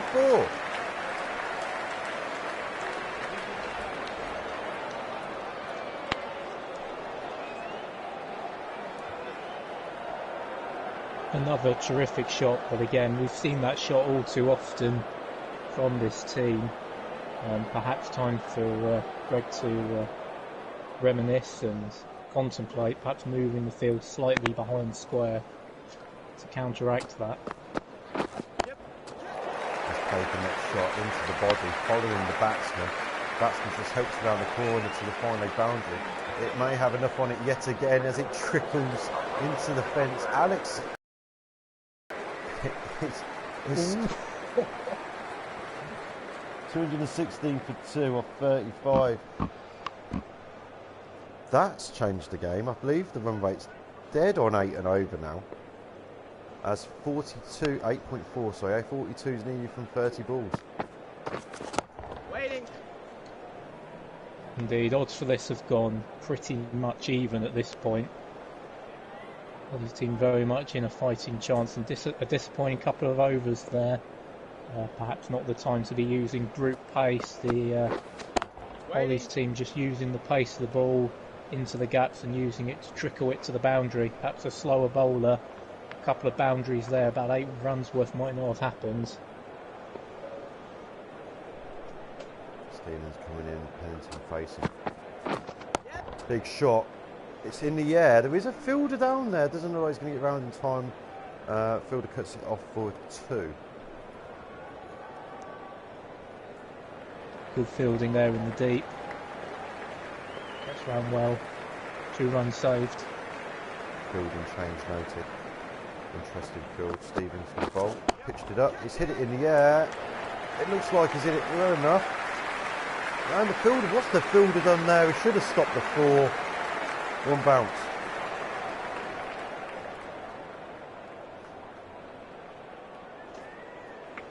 Well, I think my 4-year-old illegitimate child could have stopped that. That was rank amateur fielding there. Seemed to completely lose sight of it in the backdrop.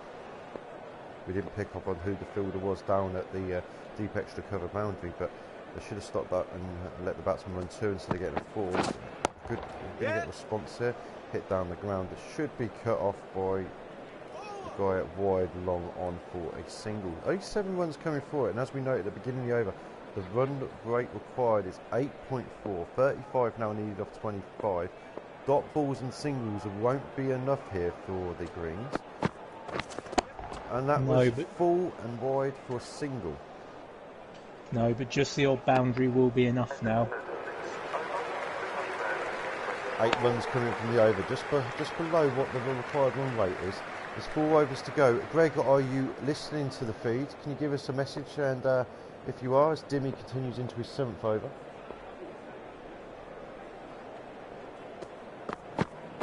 Yep. Sure. And padded away. There's a lot of space there. Alex is going to get back for 2.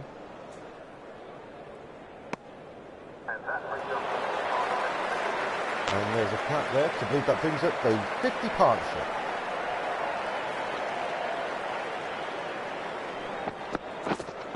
Very good partnership from these two, just when it was needed.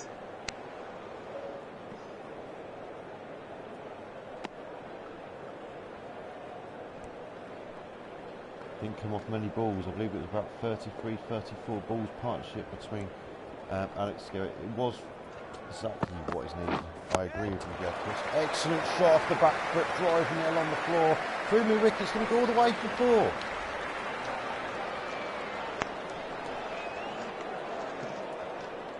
Terrific timing there, barely seemed to get hold of it. It was almost a block more than anything else, but perfect placement, and it's trickled all the way down the hill for 4. 8 runs now coming from the first 4 balls after that last delivery. They're doing it just about what is required. Dimmy's coming in, Skerritt's on strike. Full, it's straight, it's just knocked into the leg side, looks like a single. Are we going to see, for the 4th time in a row, the team chasing winning a game?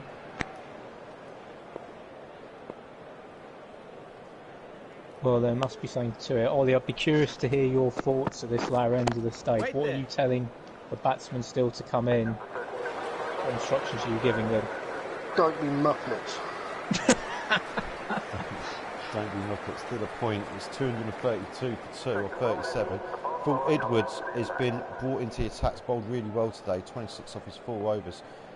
He's got 2 overs to bowl, so you'd expect him to bowl out from this end.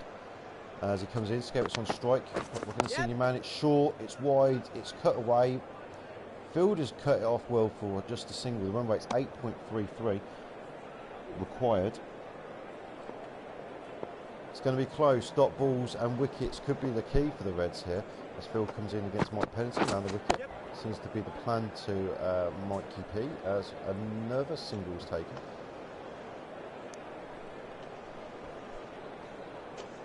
Looking for the wide Yorker there, a little bit too full, but only the single taken just there. Just had a message from the Red captain himself. Ball steered around the corner to the square leg boundary. He's going to stop it. No, he's touching the boundary.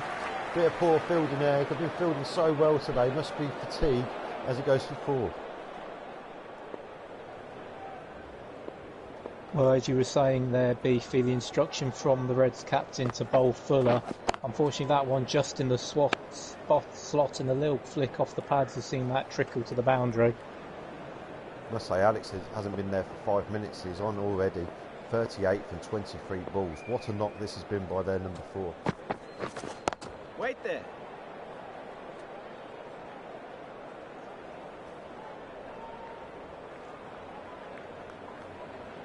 Up there just for a dot ball through cover. No run. Waiting. Another dot ball. They need this as a return. That was a great response by Phil. The last 3 balls being dots. Only 6 runs coming from the 38th over. It's 239, sorry, 7 runs. 239 for 2. 9.5 runs and over. 2 overs to go. Dimmy steaming in. Mike's on strike. 65 and 64. And they're not running that one either. Another dot ball. They don't need this, do they, Chris? No, not the ideal start. The run rate now about 1.5 runs per ball. If they can get the run amount required to 10 in the final over, I would see Ollie's team as favourites. If Greg's team can keep it tight this over, I think it's game over. They've got the 2 guys that have been probably bowling the best. They're the 2 recognised bowlers instead of the bowling all-rounders, as I explained earlier, in Dimmy and Phil bowling. Dimmy coming in. It's Skerritt on strike, who's bowled fantastically, steps across his stumps, easily plays it into mid-wicket for just a single though. Believe there's now 17 required from 9 balls, Chris. Indeed, and Dimmy doing a good job of bowling to his captain's plans, nice and full, allowing them to force the play into the leg side where there's plenty of cover. Again, a nice full ball, just as you've just mentioned. They've run a quick 2. They need every run they can get at the moment. 15 from 8 needed. Yeah, boundary badly needed. Yeah. There's a cut down to the fairground boundary. They're not going to get back for 2. Only the run score. This has been an excellent comeback by the Reds bowlers. Didn't say a couple of tight overs could change this game.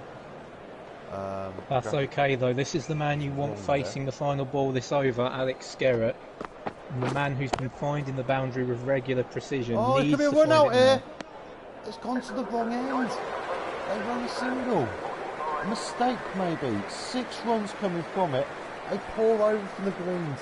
They've done all the hard work. In the last 2 overs, they've only scored 8 runs.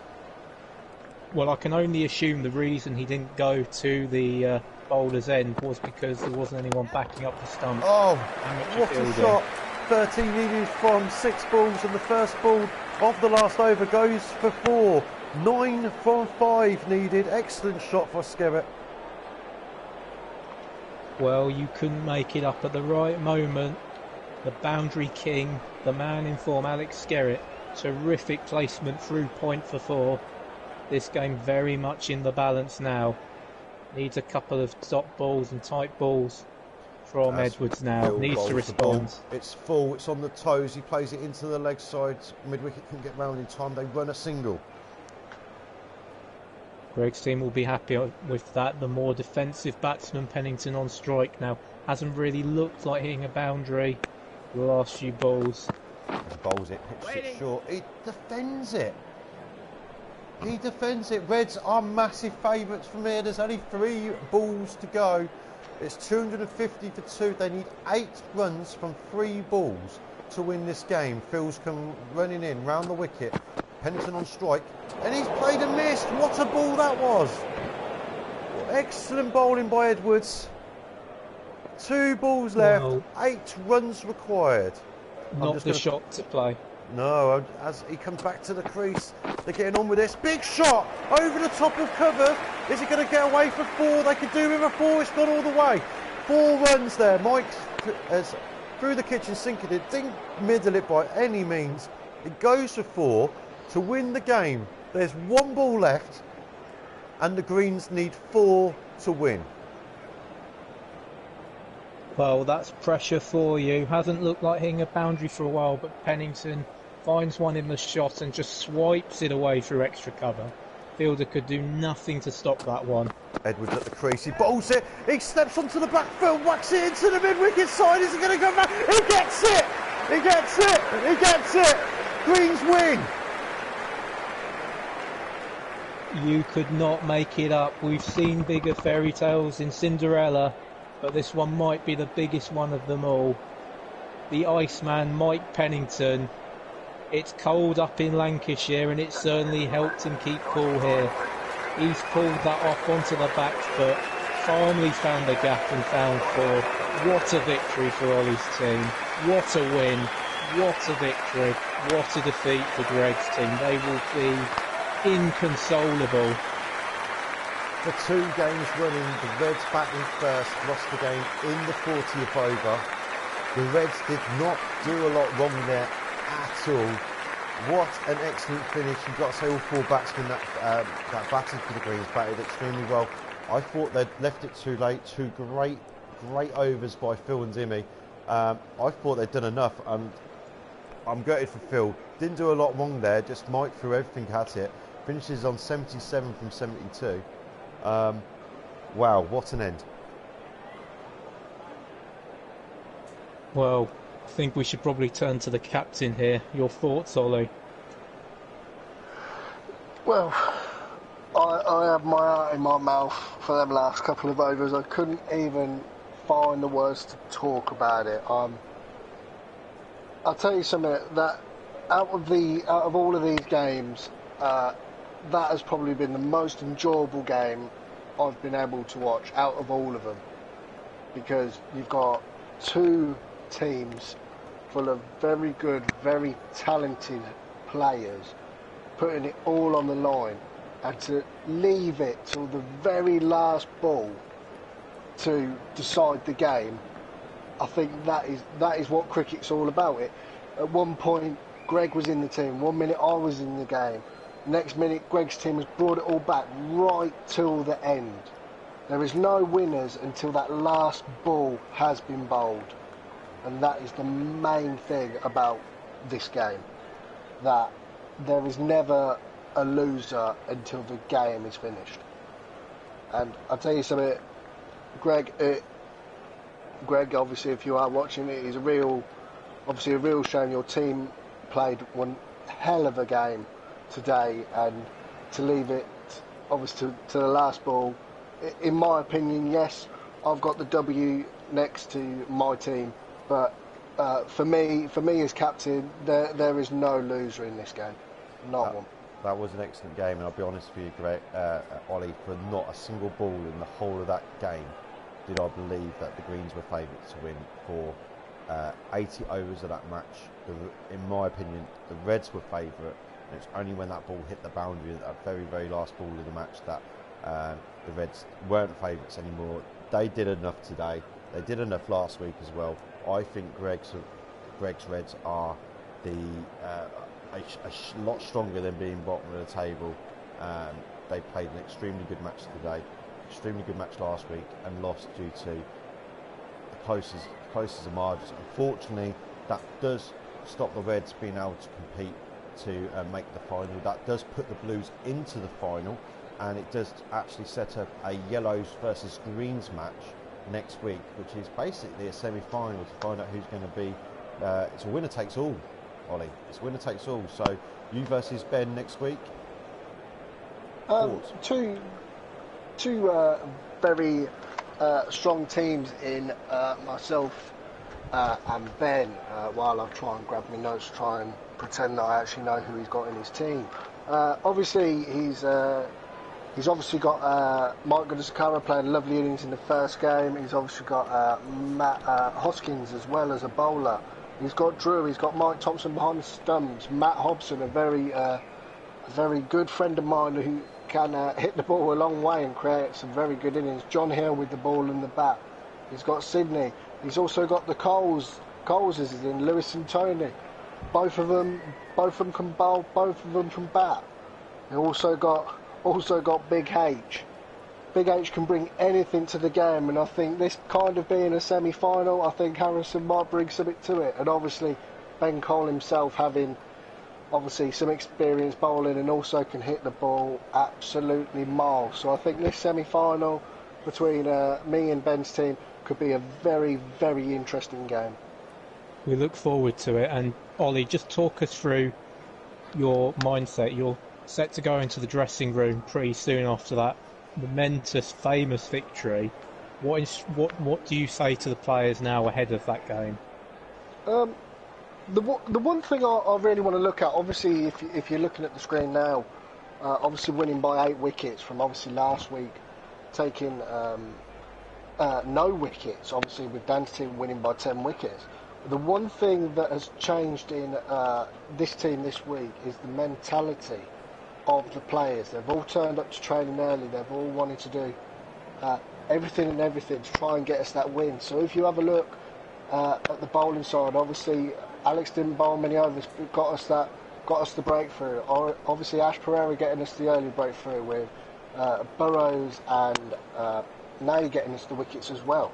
But the main thing that's really important to see is obviously the team, everyone in all the chats, including both yourselves, doubted the green team of walking away with the win. Obviously, yep, we have left it to the last ball, but the thing is, we've used all the resources that we have to come away with the win. Obviously, Watto playing a brilliant innings with 101 from early 86. Mike Pennington, yes, he did start off slow, but looking now, he's finished 77 not out off and 72. Alex Garrett, 45. Sandy at the bottom, 33 from 54. Yes, Sandy might have started off a bit slow, but the thing is, he built the platform for Watto, for Mike and for Alex to come in and then do what they do best, and that is batting under pressure and batting to the best of their abilities to walk away with the win. I think, obviously, Sandy being a bit slower, but that's what you need to realise of what he has actually done. He has set up that platform for all the other players to get the runs. And I think that's the main mentality now. Would you say mental fortitude has come into this then? Has there been any work into changing the mindsets? Because we look at your team when the experienced Paul Watts fell, it could have been very easy for a collapse to happen, and we've seen that in a couple of cases, especially yesterday with Ben's team batting. Has there been any specific work into that and the ethos of the team? The best thing is about the team that I've got, obviously it's been a bit different obviously with all the other captains. My team, I've got a lot of hard workers who just want to improve in their game. No one here puts their hand up and say, I've reached the potential of what I can do. All of them know they can go to another step. So with Watto obviously started us off with the 101. He had to change his mindset because Watto, being a more aggressive player, has turned around and gone, you know what, we need to get off to this start that we need. So yes, they might have been a bit slow to start off with, but then as soon as his confidence grew, then more runs started to flow, gaps started to get bigger, the ball started to get bigger, started to look like a beach ball while he was batting. And then brought obviously Mike in when we lost Sandy sadly. But Mike started off slow. I think Mike was 10 off of 30 balls. But then look what he's finished off, because they've built the confidence in the platforms, thinking, you know what, Greg, the red team might have turned around and gone, you know what, we're actually on top again. Let's bring the field in a little bit more. Let's make something different, because they're not hitting it off. They're not finding the gaps. They keep it in the field, which we did. We kept on finding the fielders, and there's nothing against Greg's team because they fielded very, very well. They saved a lot of boundaries and a lot of runs. Do you reckon, I think, can I just ask you both your thoughts? We'll start with you, Ollie. 4 games in the Virtual Cricket League. All 4 games the team chasing has won. Okay, they went down to the very last ball. Anything in it? I don't think nothing at all. Obviously, following Greg's and Ben's game to start off with, it was done in, I believe, in the last over or just the last few overs to go. So it was a close game. Obviously, we had the freak game between me and Dan. Obviously, I'd write that. I wouldn't write it off because it was an absolute brilliant win from Dan's team. But it was one of them freak games that you might see once or twice in your life. This game has been brought right down to the last. So I think they are very close games. I don't think as soon as the coin's been tossed, it's, oh, well, if we have a bat first, we've lost straight away. Or we've won the bowling, we might as well call it a game and be done with it because we're going to win. I don't think that, because this game showed that it has brought down right to the last ball for us to walk away with the win. I would like to announce is the fixtures have been released for next week. It's Saturday's 2 o'clock game will be Reds versus Blues. That won't change. There is no TV deals in place, and they won't change them because I'm stubborn. On the Sunday is the semi-final winner takes all, Bens versus Olivers, Yellows versus Greens, to decide who plays the Blues. We're still to confirm exactly when the final will be. At one point it might be a midweek game, but we may move it to the following Saturday. So those details will be discussed on the chat over the next couple of days. Batting first, you do tend to lose. I honestly believe that the Reds have been unlucky in both their game against the Yellows and Greens. I actually will go as far as saying if they batted second, they would have won both games. I'll go as far as saying it's next week, Reds are going to be favourites versus Blues. I could agree with that. Greg has had two very tough games to start off with, and I totally agree. I think if he batted second, he would have easily, I think, beaten both teams. I just think he has been very unlucky. In my personal opinion, I think Greg is favourite against the Blues. Both games, Greg's team have played absolutely brilliantly, and on his day, he would probably be the team to beat and very hard to touch because he's got such a good lineup. Just looking at that bowling lineup, you've got Jack, you've got Dimmy, you've got Calvin, you've got Jason, you've also got Phil Edwards.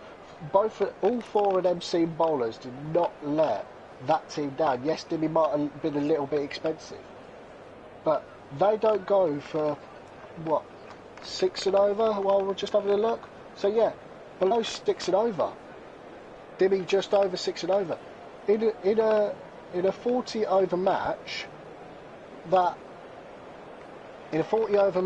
you're only going at 5, 6 and over. There's not going to be many people. You'd chase that down in 40 overs because they're not going for a lot. So they set out their batsmen to do their job. Fair enough. Stephen, obviously, at 10.20 overs, just had a bad day.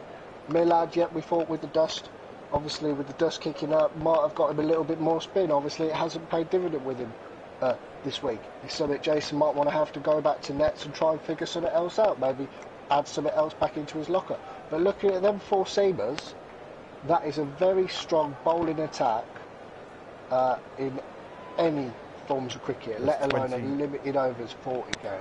29 tight overs there. Chris, if I could bring you in and look at the as we're looking at the bowling figures there for Oliver's Green 11, where do you think they could improve with those figures that you can see? Well, it's tricky to argue much more, and it's tricky to give an indication because I think based off this result, it's tricky to know what the pass score is for this pitch. That could actually be some very impressive bowling figures. We originally discussed that we thought a pass score here was 240, and I think this performance, even with rough patches appearing in the second part of the innings, has blown it out of the water. So maybe the only thing to improve would be the timing of the bowlers, maybe using Abbott towards the back end of the innings when there's a little more give or something in the pitch. But for now, it's hard to say where else you improve. Interesting thoughts, Ollie. Do you want to come in on that as well? See, I agree with Beaton there. I think it is a very difficult one to figure out what power is on this pitch. I think,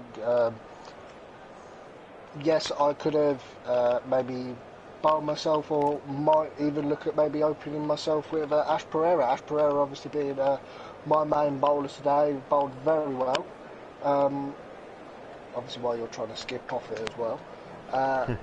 Dimmy, not Dimmy, I'm sorry, Nally was a little bit expensive in my opinion. I think he might have bowled a little bit too short and wide to maybe towards Stephen. So obviously Stephen scored his 71 off 51 and freed his arms up obviously with looking at it, Gareth and Greg Reese the captain as well. So yeah, a few things we need to work on in our bowling. I think our bowling hasn't kicked up as much as I want it to, as in taking wickets. Obviously 2 games in, we've only taken 4 wickets, so it's not a lot obviously with the bowling talent that we've got. So yeah, definitely something to work on in the net so we can try and limit the runs down for the semi-final to hopefully let our batsmen have a bit more of an easier job instead of leaving it right to the last ball to get the win. Sorry, just one thing that's come to mind while you were discussing that, and something that probably differs from the previous week and perhaps even maybe was one of the key factors to helping you win there. In the previous game, which you lost, we saw that you were very reluctant to bowl yourself there. And myself and Beefy on the commentary booth were thinking that this was the wrong decision, being the prime fast bowler in your lineup in a team which is primarily slow bowlers. We felt it probably was the time to bring yourself on as a game changer or something different to the attack, and that might have helped restrict the total. And indeed, possibly take a few wickets to change the game. In this week, we've seen you come on much more, bowl 7 overs for a very reasonable spell, and just seem to give your team a lot more variation, a lot more intensity, allow you to break up the partnership of spin bowlers, bowl them from the other end, put pressure on the batsman, and then force them to play to yourself. Yeah, I think the good thing about about the team is we do have an array of bowlers with obviously different abilities. Beefy can come in on this because I'm not entirely sure exactly of the bowling actions, but obviously we've got two, obviously opening up with two medium pace bowlers, one being left-handed, one being right-handed.